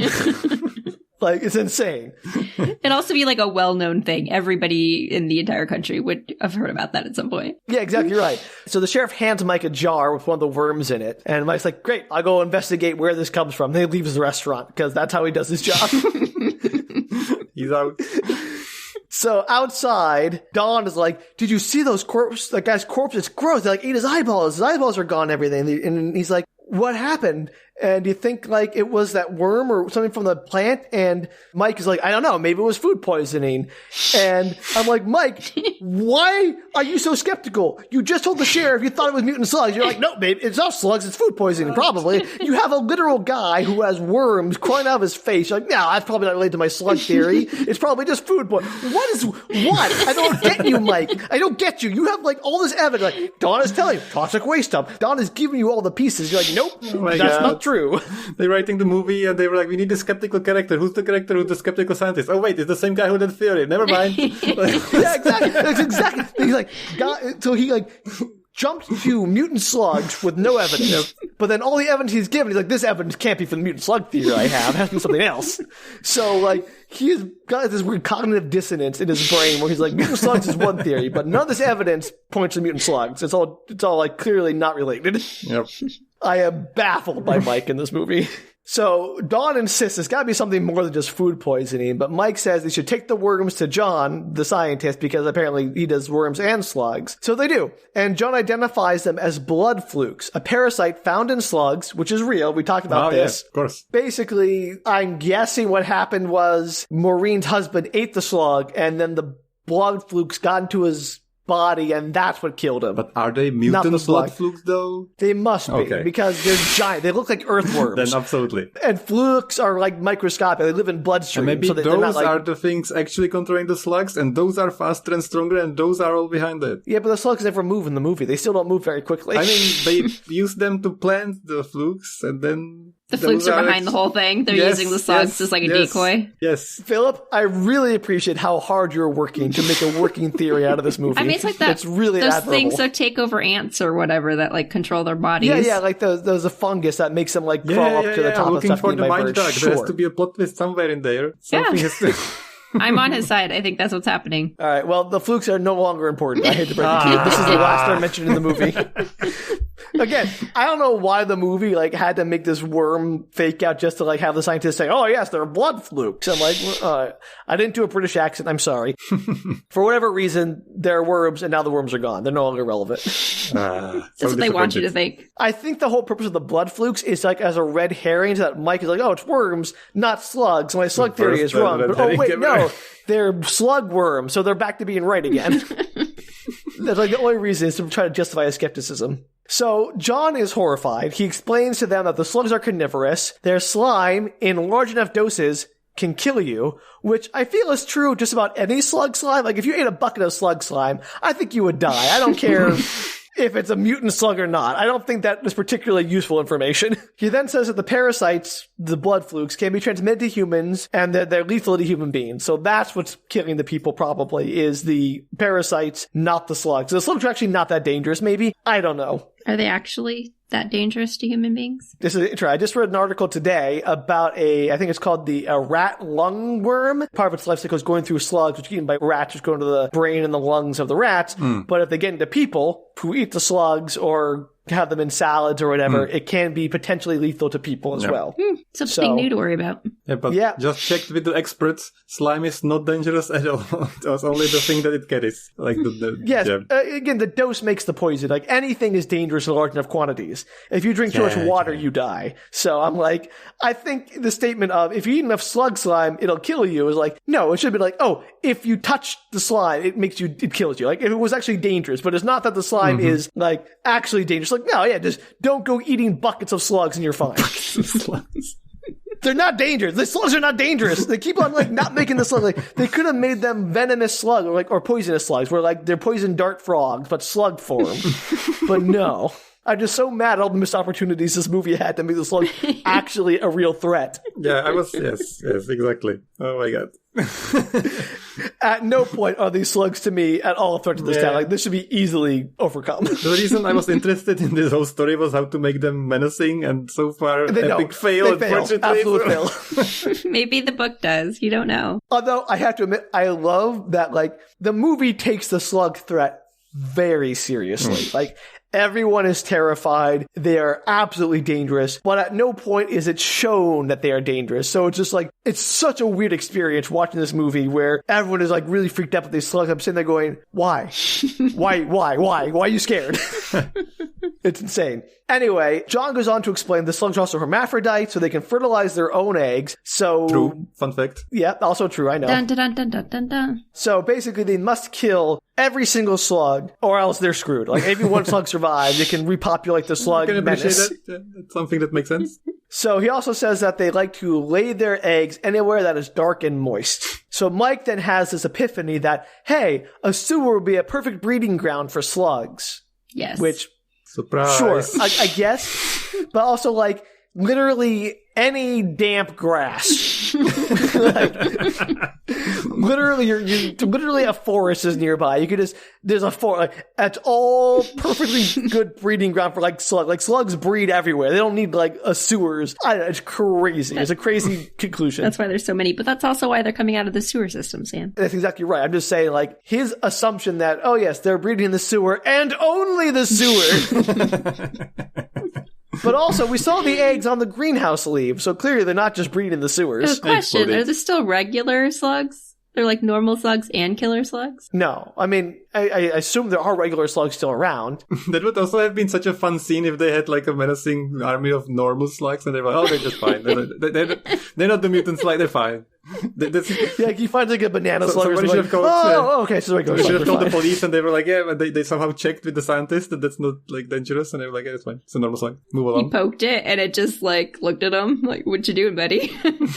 So much like actual slugs, there aren't that many actual slugs in the movie. Like, people don't run into slugs on a regular basis. Like real life, you just don't run into slugs very often. Right, exactly right. Like, I mean, yes, they're out there and you see them occasionally, but they're not like, oh, I saw 50 slugs on my way to work today. So I can't tell if there are actual slugs around, if they're all mutant at this point. They should have put like a scene with a normal slug and the mutant slug, and they should have put like a time speed, and they should have sped up the footage, and they would like roll into each other, and the mutant slug would convert the normal slug, and they would say, 5 hours passed. Maybe they fall in love, and then they have like a half slug, half other slug baby, and there's like this whole like Romeo and Juliet plot about like the normal slug falls in love with a mutant slug, and like their families are at war. It ties it back into Kim's lesson plan at the beginning, where she's talking about Romeo and Juliet. Man, this movie could have been so much more clever. And it should have been from the slug's perspective from the floor and sped up, so people would be like speeding up to behind the scene, and it would be all slow.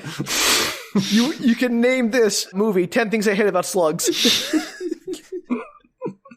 Perfect. All right. That's my next pitch. Yep. Love it.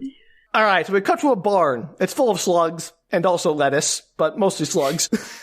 So, and also a half-eaten corpse. I don't know who this is, but all of a sudden his stomach erupts with like a neon red blood geyser. Neon red. Which is hilarious. like something in his stomach is like ejecting blood out of his stomach cavity for reasons that are unclear. Slugs. Slugs. It's a disco. So Mike gets back to his office and his wife calls him frantically, urging him to come home quickly. Mike speeds home and Kim is sobbing and leaps into his arms. She points her to the kitchen sink where, surprise, surprise, slugs are crawling in through the faucet. And it didn't occur to her to put some salt down? Nope. What Mike does hilariously starts smashing them with a frying pan, which pretty effective. Like, honestly, like, okay, I got this handle. Like, smashing slugs with a frying pan, I don't know how the things are a threat to anyone who's paying the least bit of attention. So Mike calls the sheriff, but he's not at the station. He's out at the farm where there's another corpse. So Mike says that as soon as he gets back, the sheriff better meet him at Frank's office. Who's Frank? I don't know. We'll find out later. He then tells Kim to hang in there and leaves to go to Frank's office. He's like, here's the frying pan, honey. If they come in, just whack them. Honestly, pretty good solution. Like, they're not going to rush her. She could easily, like, smash all of them from arm reach before they get to her. It's not that hard. So Mike barges into Frank's office past the secretary. And this is apparently the Ashton water supply station? Whatever. It's where the town's water comes from. And I know I wasn't going to talk about the B-moviness of this too much, but Mike makes a couple of big flubs here, which are very funny. Like, when he calls the sheriff, he, like, makes this big flub about, like, telling him when he gets here to meet me at Frank's office. And they just kept it in. Like, they didn't even bother to reshow. Like, that's fine. It's kind of like in character. It works out. But then, when he's talking to the receptionist and he's, like, trying to barge into Frank's office, she yells, "Hey, Frank's office is closed." And Mike's response is, "Yeah, watch me." Just as she says, "You can't go in there." So clearly they got that all out of order, which is very funny. Like, oh, Mike is psychic. That's how he knows about the slugs. Anyway, Mike tells Frank to shut off the water in the south end part of the city because that's where the slugs are. Because killer slugs are contaminating the water with mutant slugs, and if they don't shut off the water, they'll spread to other parts of the city. Won't they still be able to get through the sewer system? Yeah, no, Mike's plan is stupid. Frank is adamantly opposed. He's like, no, I'm not going to shut off the water just because some crazy health inspector told me there are mutant slugs in the pipes, which is I think, a fair response. Like, the movie is trying very hard to make Frank out to be this unreasonable blowhard, but, like, he's making the right call with the information he has available to him. That's true. So Frank tells him the only thing that will make him shut off the water is a request from the mayor, and Mike says, fine, and leaves. And then we zoom in ominously on the ensuite office toilet with the lid vibrating, presumably with slugs beneath it. Vibrating with slugs. It's like going like it's like slugs are trying to burst out of the toilet. Ew, can you imagine you go to the bathroom in the middle of the night and you sit down and there's slugs everywhere? Gross. And then they eat you. Even worse. Yep. Through your butt. Through your butt. Ew. I'm not sure how you would not get out of there, but okay. Butt slugs. Oh, the best kind. Mike zooms up to the mayor's office, who's busy finishing the business deal with all of Maureen's husband's, former business partner about the shopping center deal. And I'm like, is that an appropriate thing for the mayor to be doing, like engaging in a private business deal, taking over for some other person who died? Like, that doesn't seem like the mayor's responsibility. It sounds like there's some corruption here in City Hall. So Mike busts in, announces a potential disaster, which spooks the investors slightly. Mike tells the mayor to shut down the water. There's slugs in the water, so they have to contain them in the sewer. At this point, does he have any proof that they're coming through the sewer system? Absolutely not. He's just assuming. He has no proof that they're even killer slugs at this point. And the mayor's all like, oh, sure, whatever you say, buddy. Like, clearly thinks he's crazy. He's trying to get him out of his office so he doesn't snap or anything. And the investors are like, oh, we have a plane to catch. So Mike finally turns to them. He identifies them as the Calgore investors, and he goes up to them, introduces himself as the health inspector, and he's like, oh, the whole area was a toxic waste dump, and there were these mutant slugs in the water system, et cetera, et cetera. I don't know why he's just telling these random people that, like, why he thinks they can help. He's like, you gotta help me. He's like, what are they gonna do? The mayor's all, this guy is crazy. If we turn on the tap, there are no slugs that are to come out of my water. So he goes into the bathroom. I guess there's a bathroom next to every room in this city. And he turns on the water and just water comes out. No slugs. He's like, there you go. And the mayor then encourages everybody to sign the deal. So the Calgore people are like, sure, let's sign the deal. And Mike's like, you're not going to sign that, are you? And they're like, why not? He storms out angry that they're signing the deal. Like, why? Why does he care about this shopping center deal? It's not relevant. And he didn't hear that there was toxic waste or whatever near it, right? Who? Mike knows. Mike knows that? Is that why he's worried about the deal? Maybe, but he's not worried about the deal in the sense of, like, he's worried about more toxic waste. He's just, like, angry that they didn't hold out on the deal so the mayor would shut off the water. Like, you should have held that deal as leverage to get the mayor to shut off the water or something. Like, he's just not really going to sign that deal, are you? Like, what? That's not really relevant. Like, they can sign the deal, but you can still have to clean up the slug thing. Like, you can still do that. It's not going to make the slug problem worse. Got it. So back at the water plant, the receptionist comes back from lunch to find Frank has been gasped, eaten by slugs in the bathroom. Oh, no. So I don't know if the slugs dragged his body into the bathroom or if he went to the bathroom and was eaten by slugs. Either way, not a great look. I'm going to assume they dragged him into the bathroom. Yep. Probably. Way funnier. So now we cut to Mike with John back in this lab, who demonstrates a liquid that, when squirted onto the slugs, causes them to, like, explode and smoke. It's great. Is it salt? Killing them.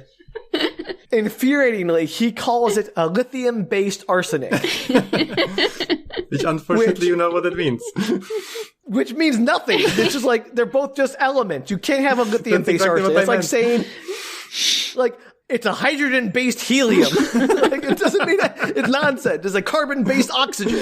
What are you talking about? I'm so angry. Unfortunately, you're the worst person to hear that. It's so funny. I hate this so much. I love fake science. It's so good. This is how I watch like a programmer scene in a movie, and I was like, damn it. Yeah. He says that lithium is highly combustible when it comes into contact with moisture, which is, yeah, sure, true enough. Like, there's hydrogen involved. I won't get into it. But then, like, what's the arsenic for? That doesn't come into play at all. It's just like, we're going to explode them with a solution. Somehow he, like, dissolves the lithium in water, but when it contacts the moisture in the slugs, it explodes. Maybe it's not dissolved in water. Maybe it's like hexane. But either way, it's dumb. Exciting premise, though. It's gonna explode, so I'm in for it. So they've got a solution that they spray on slugs, causes the slugs to explode because they're full of water. Like your slug fact, you informed us earlier. So thank you, Filip, for informing us of the ways this movie is 100% accurate. No problems. Okay, so when they explode, do they explode? Like they fall onto people? There's like a poof of like fake smoke, and then they say the slug is dead. Hey, it's dead. They do like a squib kind of thing.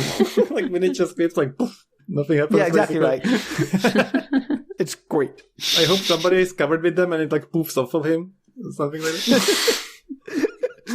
Or he like spits on it and it explodes. But there's not enough water on the slugs to begin with. You gotta spit on them to make them wetter. Right, and he puts it in his mouth and then he's like sprays himself with the thing to explode them.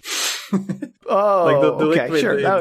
they prepared. Yeah, if he drank it, he would explode though. Yeah, okay. Right. But he shouldn't swallow.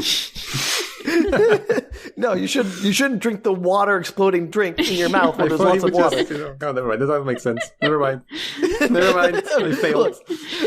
I appreciate the thought. It would be very funny if you I like to see it. I think it'd be funnier if they filled a bunch of super soakers with this and then went around squirt gunning the slugs to death. If you get it on you as a human, will you also explode? Apparently, your skin isn't moist enough. Okay. But if you were wet... Just don't get any, like, mucous membranes. If you'd, like washed your hands so that it accidentally spilled on you, would you be in trouble? Then the water would explode and your hands would burn. Excellent. You'd get chemical burns.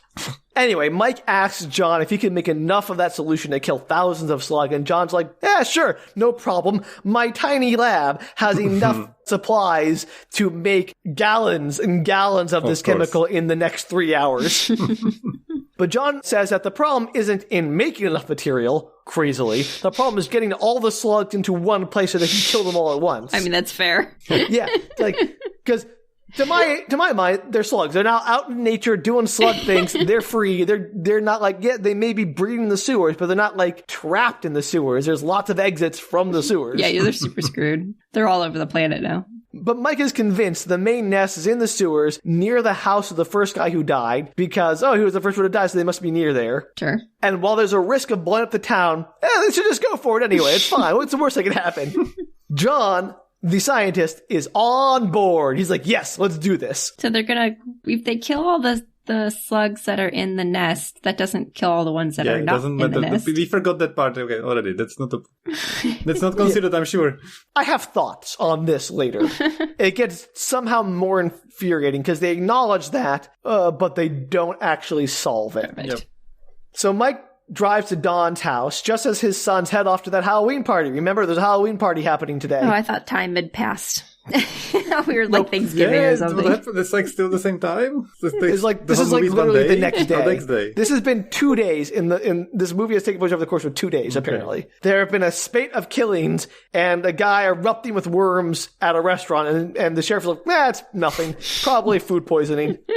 Can you imagine food poisoning that like eats you from the inside out? It's awful. Yes, it's called Alien. Not a food poisoning. Close enough. So Mike clues in Dawn on the plan to go into the sewer and to use a chemical to explode all the slugs. And Dawn is all like, that's crazy to bring some weird, new, unstable chemical into the moisture-rich environment of a sewer. Like, it's going to explode us all. And Mike is all, they're coming out of my taps. Imagine if they spread to the rest of the city. And Donna's like, oh, right, you're right. I'm on board. Let's do this. I have 2 sons here and my wife. I can't risk them dying. So he's like turned around immediately. Not risking them to explode. And he's like, explosion, fine. Slugs, no. So they agree to meet up in a few hours. Mike stopped by his home first before the expedition, but he can't find Kim. He's calling for her and he's like, Kim, and she's not answering. Where is Kim? Danielle, where is Kim? She's dead. No. She's not on the toilet? She's having sex. She's drunk and having sex with one of the other characters that are still alive. So he grabs a flashlight and heads to the basement, since the basement light is out for reasons that are movie related, I'm sure. And he sees piles of slugs in the basement. That's when he hears Kim's voice calling him from upstairs. He goes back up. Kim is just home from visiting Maureen, so maybe they were having sex. Who knows? I thought Kim was staying there because of slugs. Nope. She was staying there to comfort Maureen over the recent explosion of her husband with worms. I mean, that's fair, I guess. So Mike tells Kim to get out of the area, go to her mother's house. He'll join her later. And she's like, I don't want it. Like, go there, you'll be safe. And she's like, okay. Safe from slugs. Safe from slugs. So there's a brief montage of everyone getting prepped up for the expedition. Don is donning his hazmat suit. And John is throwing colored water in beakers into the 50-gallon drum of some kind, and just a 50-gallon oil drum to make his chemicals, which is hysterical. It's like, I'll pour in the blue water, I'll pour in the yellow water. I have made my chemical poison. I like this accent. It's so good. So it's now dark. We cut to the Halloween party, which is literally half a dozen cars parked in a semicircle in a field with the kids listlessly dancing in the middle. Lamest party ever. They have costumes on? No. What? What kind of Halloween party is this? I told you. This movie says it's Halloween, but does nothing to show you it's Halloween, in the same way that it says the slugs are dangerous, but does nothing to show you the slugs are dangerous. The slugs are as dangerous as it is Halloween in this movie. So that's a sentence. All right. We cut back to Mike and Don and John all meeting up. Mike gets dressed up in a hazmat suit, and Mike drops the hint that he brought some bait to lure all the slugs to one place. What? So his plan is to somehow use bait of some kind to lure all the slugs in the whole town into a single room in the sewer where they will kill them. Do we find out what the bait is? Don't tell me, but do we find out? Filip, what is the bait? Dead bodies. I don't know. Probably... Danielle, what do you think the bait is? No, it's cabbage. I think it's cabbage. Alcohol. Alcohol kills them. They're attracted Maybe the to slugs are it. drunk from eating all the drunk people. Has to be lettuce and cabbage. Okay, cabbage. That's his plan. But as you pointed out, slugs are slow. I don't know how the slugs are all going to, like, stream in from all over the city quick enough for him to, like, is it going to take hours, days for him to collect all the slugs? And, like, how's he going to, like, if a slug is all the way across town, like, oh, I smell meat 5 miles away. Let me book my slug butt over there to get the whatever, the bait. Like sit in chairs. They've got some sandwiches. They're just, like, hanging out waiting. Absolute bonkers. Anyway, so Mike and Don will lure all the slugs into one room of the sewer. They point out what that room is, where they think is where the nest is. And then John will pop open a manhole cover, wait for them to get out, and then dump the chemicals in to explode all the slugs. But if they don't get out in 2 minutes after reaching the nest and lure all the slugs there, he's to drop it anyway and assume they're lost. Got it. All right, there we go. That's the plan. Perfect. No notes. No notes. Great plan. You'll see why I hate this plan later. I already hate this plan. I don't need to see why you hate it later. Why do you hate it? Because of the luring all the slugs into one place? Stupid. Yes, it is. What would be your plan, Danielle, for killing all the slugs? I don't know. I don't think you can lure them all someplace with like a reasonable amount of time. Okay, I think you're screwed. I don't think there's any solution to this. He's lost? We should just give up? Yes. Surrender to the slug army? I do, in fact, think that. I think it's impossible to get rid of all the slugs now. Well, that's too bad. I don't really think they're a threat, so I don't really care. Fair. That's fair. Back at the party, one of the teens is trying to get with the girl, Pam, my alter ego, self-identified person who didn't want to go to the party in the first place. And she's turning him down, so he storms off. And then one of Bobby's friends puts on like a skeleton mask and is watching them from the bushes. And as the guy storms off and Pam wanders off, he jumps out at the girl and tries to like assault her, which is not at all pleasant to watch. It's actually pretty disturbing, but she manages to escape, and she hides from him by jumping down into the sewer, which is apparently an open entry to the sewer here, and she's immediately eaten by slugs. That's not fair. He should be eaten by slugs. I know. I do not like the way that women are treated in this movie. Pam, eaten by slugs, that, like, attempted rapist, scot-free. Yeah. Nothing ever happened to him. He's fine. Not cool. Not at all great. Oh, 80s. Yeah. Yeah, So, bad movie, no biscuit. Not at all pleased with that outcome. It's okay, the slugs get him later. I wish. It's off screen. Okay, off screen, a single slug crawls into his face, like, this is for Pam, and bites his face off. I'm on board with that, actually. So we cut back to Mike and Dawn. They're in the sewers, in their hazmat outfits, but the entrance to the main chamber has been sealed up, and so they have to go around the long way. Did the slugs seal it up? No, apparently his maps are old. Are you sure? I mean, they could be very industrious mason slugs out there. I don't know. You don't know, Sam. You don't know their skills. They probably use their mucus. Yes, they use mucus as the grout in the tiling they did. It probably dries very hard. Philip, could slugs just be used as approved? Thank you. No, actually, I have no idea, but I guess no, you do. It's absolutely true. Yeah, you've confirmed it. Got it. You're our expert. Anything you say goes. Yeah, anything you say is the truth by decree. Listeners, if Filip is wrong, please let us know. Oh, but you know what? None of them will let us know. Also, listeners, if Filip is wrong, you're wrong. I'm sorry. You tell us, but you'll just be wrong. Tweet us at Book Retorts and Mind Like Books on Twitter. We need somebody who's a slug expert. I'm sure there's a million of them out there who listen to this podcast. And they will say unequivocally everything Filip said is 100% true. Perfect slugs, no Perfect notes. slugs. 10 out of 10 slugs. Ridiculous. Meanwhile, a friend of Pam is looking for her, but he passes right by the sewer where her body is being dragged deeper in by the slug. So bye-bye, Pam. Is she the bait? No, unfortunately not. Mike and Dawn find a room full of slugs. Unsurprising if they've been breeding the sewers for days, weeks, who knows. So, oh, this is crazy. Mike takes a blowtorch, like a hand blowtorch out of his pocket, wherever and he cuts a wire that's in the sewer, a convenient sewer wire. You know all those sewer wires. Yeah, of course. And it falls in to the water where the slugs are crawling around, and it starts electrocuting the slugs. Like they draw that blue lightning from like Star Trek all over the slugs, and they're all being electrocuted. Like a whole bunch of them being electrocuted by the electricity. So like, okay, I guess you're not luring those ones to the I don't know what their plan is. Well, they just saw an easy way to get rid of a bunch of slugs at the same time. Yeah, but then like, you assume this kills all the slugs, which obviously it probably doesn't. Yep. But this also is the main chamber, and this chamber was full of slugs. So, like, there's no way they're killing all the slugs and getting them all into one chamber. They're screwed. You're right, Danielle. They should give up. They're not going to get them all. There's no way this plan succeeds. So, they're lost and decide to make their way to the sewer chamber under the old factory. Which, I don't know if that was where they were going originally, or if they just decided to change their like destination, place, but they go. Okay. You'll move. I don't know. Like, I thought they had to find the nest, but exactly. I guess they decided the nest is somewhere else. Maybe it's near, so it's getting both at the same time. Yeah, I have no idea what their plan is, or where they're going, or how they're going to kill the slugs. It's just walking by gobs of slugs, which are sitting there being slugs and not following them like Pied Piper style.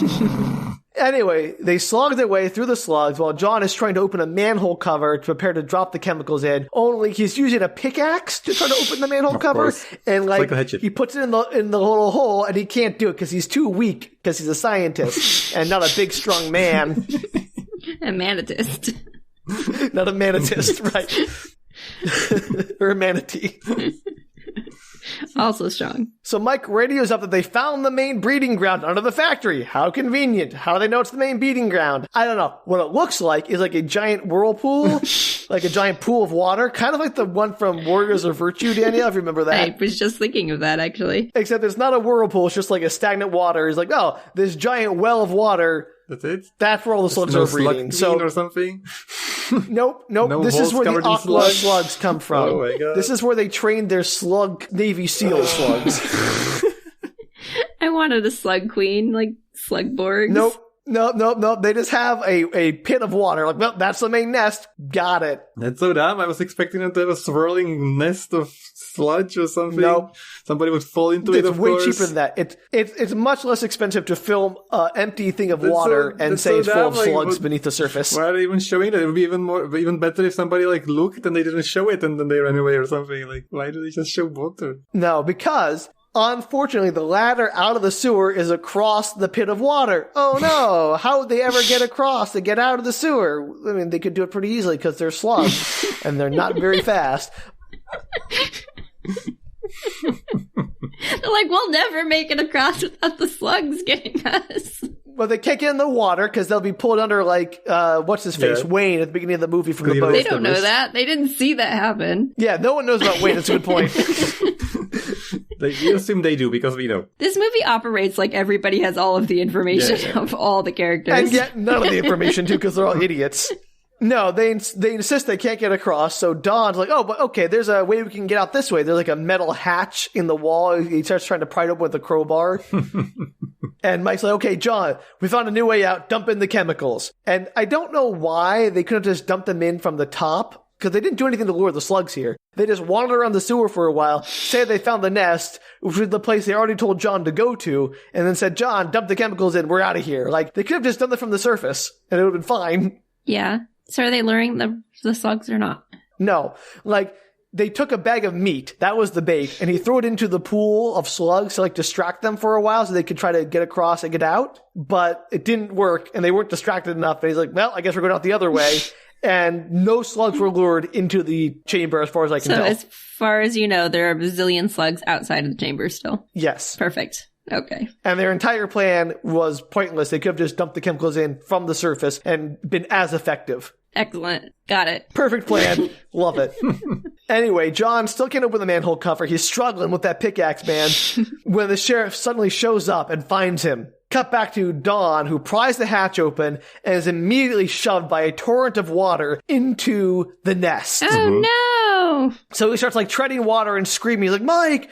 Help me, Mike! And so Mike shimmies out across a pipe that's suspended over the pool of water and, like, hooks his legs over the pipe and then flips down trying to, like, grab Mike and haul him out. But Mike is pulled under, and then a torrent of blood erupts from the well. I was waiting for that. At least so our main character died? No, oh, sorry. Don is pulled under. Mike is fine. I was like, wait. I might have got Mike and Don confused. Don is pushed in, and Mike shimmies out, tries to pull him over, and he can't do it, and then Don goes under and torrent of blood erupts. That's what he gets for taking his respirator off. Yeah, right? So Mike's like, well, I guess that's all for Don, and shimmies across the pipe to the exit, like to the ladder they couldn't get to before. I'm like, wait a minute. Why didn't they just do that? They could have shimmied across the pipe to the ladder and got out the front. They need to, like, pry open they're idiots. Like, they do everything they can to not solve the problems they can solve easily without danger. Anyway, Mike emerges from the sewer. It's clear the sheriff helped John pry open the manhole cover. He yells at John to dump in the poison. He does. Like, they have, like, it hooked up to a truck and there's, like, a hose, so they pour it in there. Flames fill the sewers as every manhole in town explodes off its cover. And several buildings also explode. People die. Millions. Yeah. It seems way more dangerous than, like, the slugs, honestly. Yep. Made the situation so much worse, and they sprayed the slugs all over the place to breed to have more slugs. Perfect. So insane. Flames also erupt at the Halloween party, and some of the cars explode there because I guess there are sewers underneath the cars. I don't know. Sirens go off. Fire trucks scream through the city as the explosions subside. Mike is pissed at the sheriff. He's like, you're a real piece of work. Don's death is on your hands. And John's like, what are you talking about? He knew his chances, quote unquote. Like, first off, did he? Did anyone really know their chances with giant killer slugs? I don't think they did. They're not even giant killer slugs, Sam. They're just killer slugs. Normal sized killer slugs. You're right. And then John insists that they needed Don to complete this mission. They wouldn't have succeeded without him. And I'm like, I don't think that's true. I still think they could have just dumped the chemicals in from the top, and it would have, like, because it doesn't seem like they need to be that precise with it, since every part of the sewer exploded. They could have dumped it in literally anywhere, and the whole sewer would have exploded anyway. So I feel like Don's death was entirely avoidable and entirely on their heads for it. So suddenly, Kim pulls up in a car to the factory. Thought she was going out of town. Yeah, well, she pulled up. She's at the factory anyway. She pulls up with the police and fire trucks. So somehow she knew Mike was here and decided to come there too and got there before the cops did. So good job, Kim. She's psychic too. Yep. She jumps out, rushes over to hug Mike as cheery music plays, like upbeat, like, oh yeah, 80s happy music. the camera's zooming out, but suddenly the music cuts to an ominous sting as the camera zooms in on a single slug sitting above a sewer grate that has a red light shining from below. Fade out. The end. I'm sure that's the only slug that survived. I know. I'm like, I would not be surprised if literally thousands of slugs were totally fine. Did the slug show any teeth at that point, or just normal slug? It could be a mutant slug, could be a normal slug. Impossible to say. Maybe it's the Romeo and Juliet slug, some hybrid. I was curious if they used the same model with the teeth at the garden scene, so this was... He opens his mouth menacingly or something. You never see that model again. It's all just normal slugs or like... I was sure that's what the ending scene's gonna be. He's gonna open his mouth and be like... Yeah, they like zoom in on it and go... That would or be something. great. No, it was just a shot of a normal slug sitting on a grate doing what slugs do, which is nothing. And it's like, well, town is screwed. Awesome ending. So non-threatening. So that's the movie, Slugs, the movie about animals so dangerous they're not dangerous at all. I was really, really praying there would be something either super dumb or super, like, out of the box creative to justify why they're dangerous. The super dumb part is them assuming the slugs are a threat in the first place and not just going like... It's too meta. I don't think about it. Let me get some salt and, like, mission accomplished. Again, put a salt ring around salt. the town. No one used salt once in this movie. Yeah. Absolutely. They make a new magic chemical out of lithium-based arsenic, but no one thinks, salt. That kills slugs. Yeah. I hope the book is completely different. I I hope don't it's like remember aliens it or at all, something. so I certainly hope that I'll talk you into it and we'll read it together. But after this experience, I'm not so sure. I would be delighted to read I'm that totally book and gonna hope read it that answers book. my questions. Yeah, absolutely. In that case, you are so welcome. I'll be very happy to read it with you, but please don't hate me afterwards after you finish this book. I won't hate you any more than you hate me after sharing this movie with you. I am delighted. I think it took me longer to explain this movie to you than the movie's Yes, that's what I runtime. want to mention.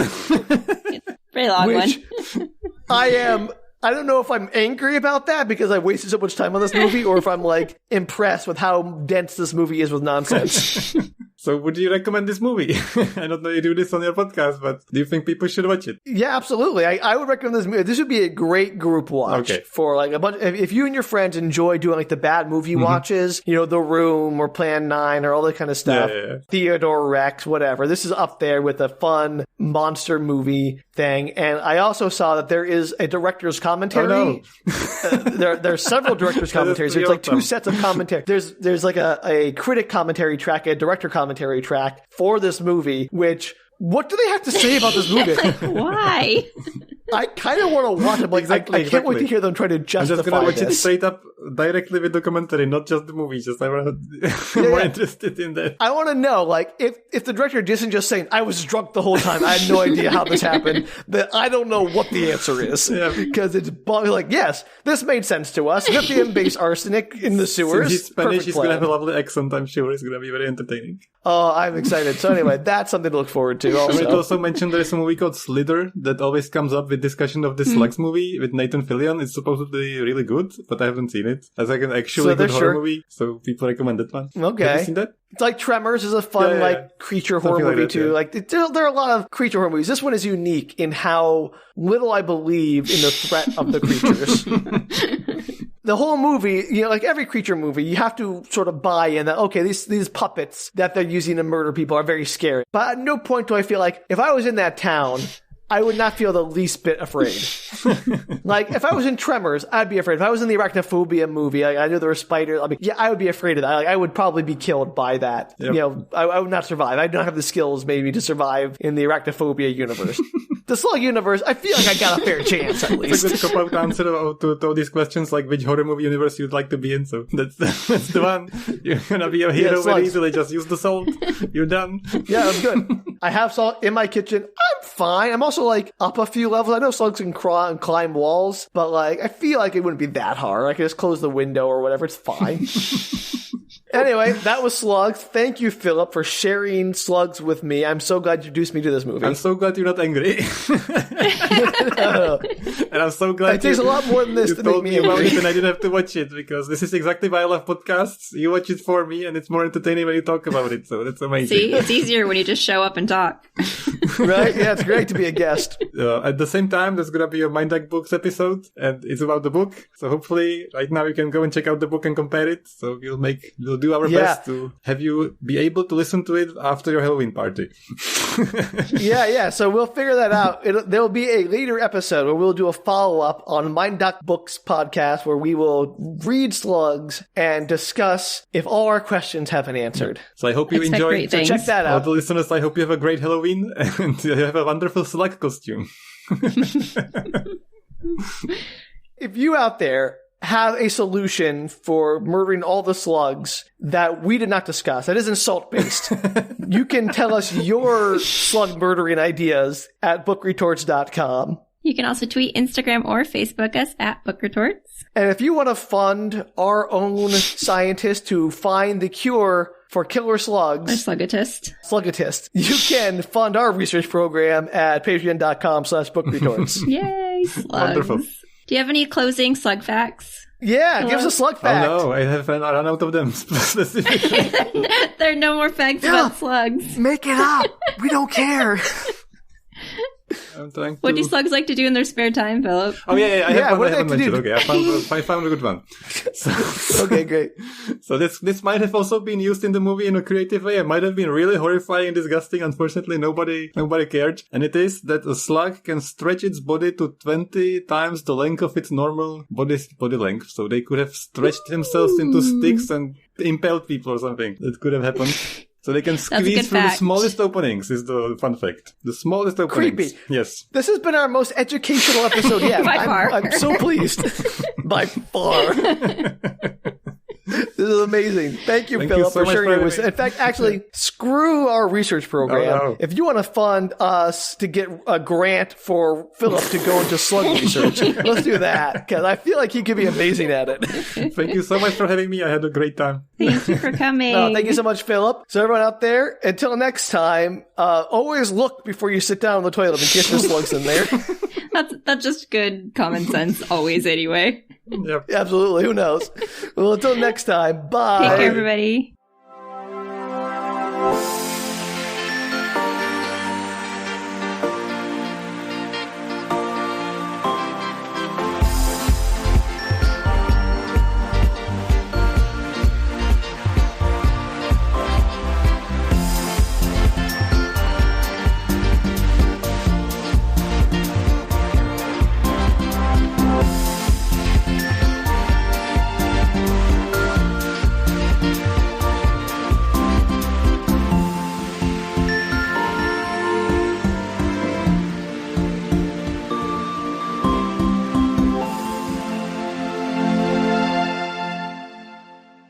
I see that you're a little bit of a higher class podcast. That's what you might think, but we all know that's highly successful, and I'm sure you made lots of money doing this and all that. So Yeah, that's what we're doing. Yeah. Give me my money, don't Sam. pretend. Give me my Don't money. pretend otherwise. I'm sure that's the case. Really breaking the bank open on that one.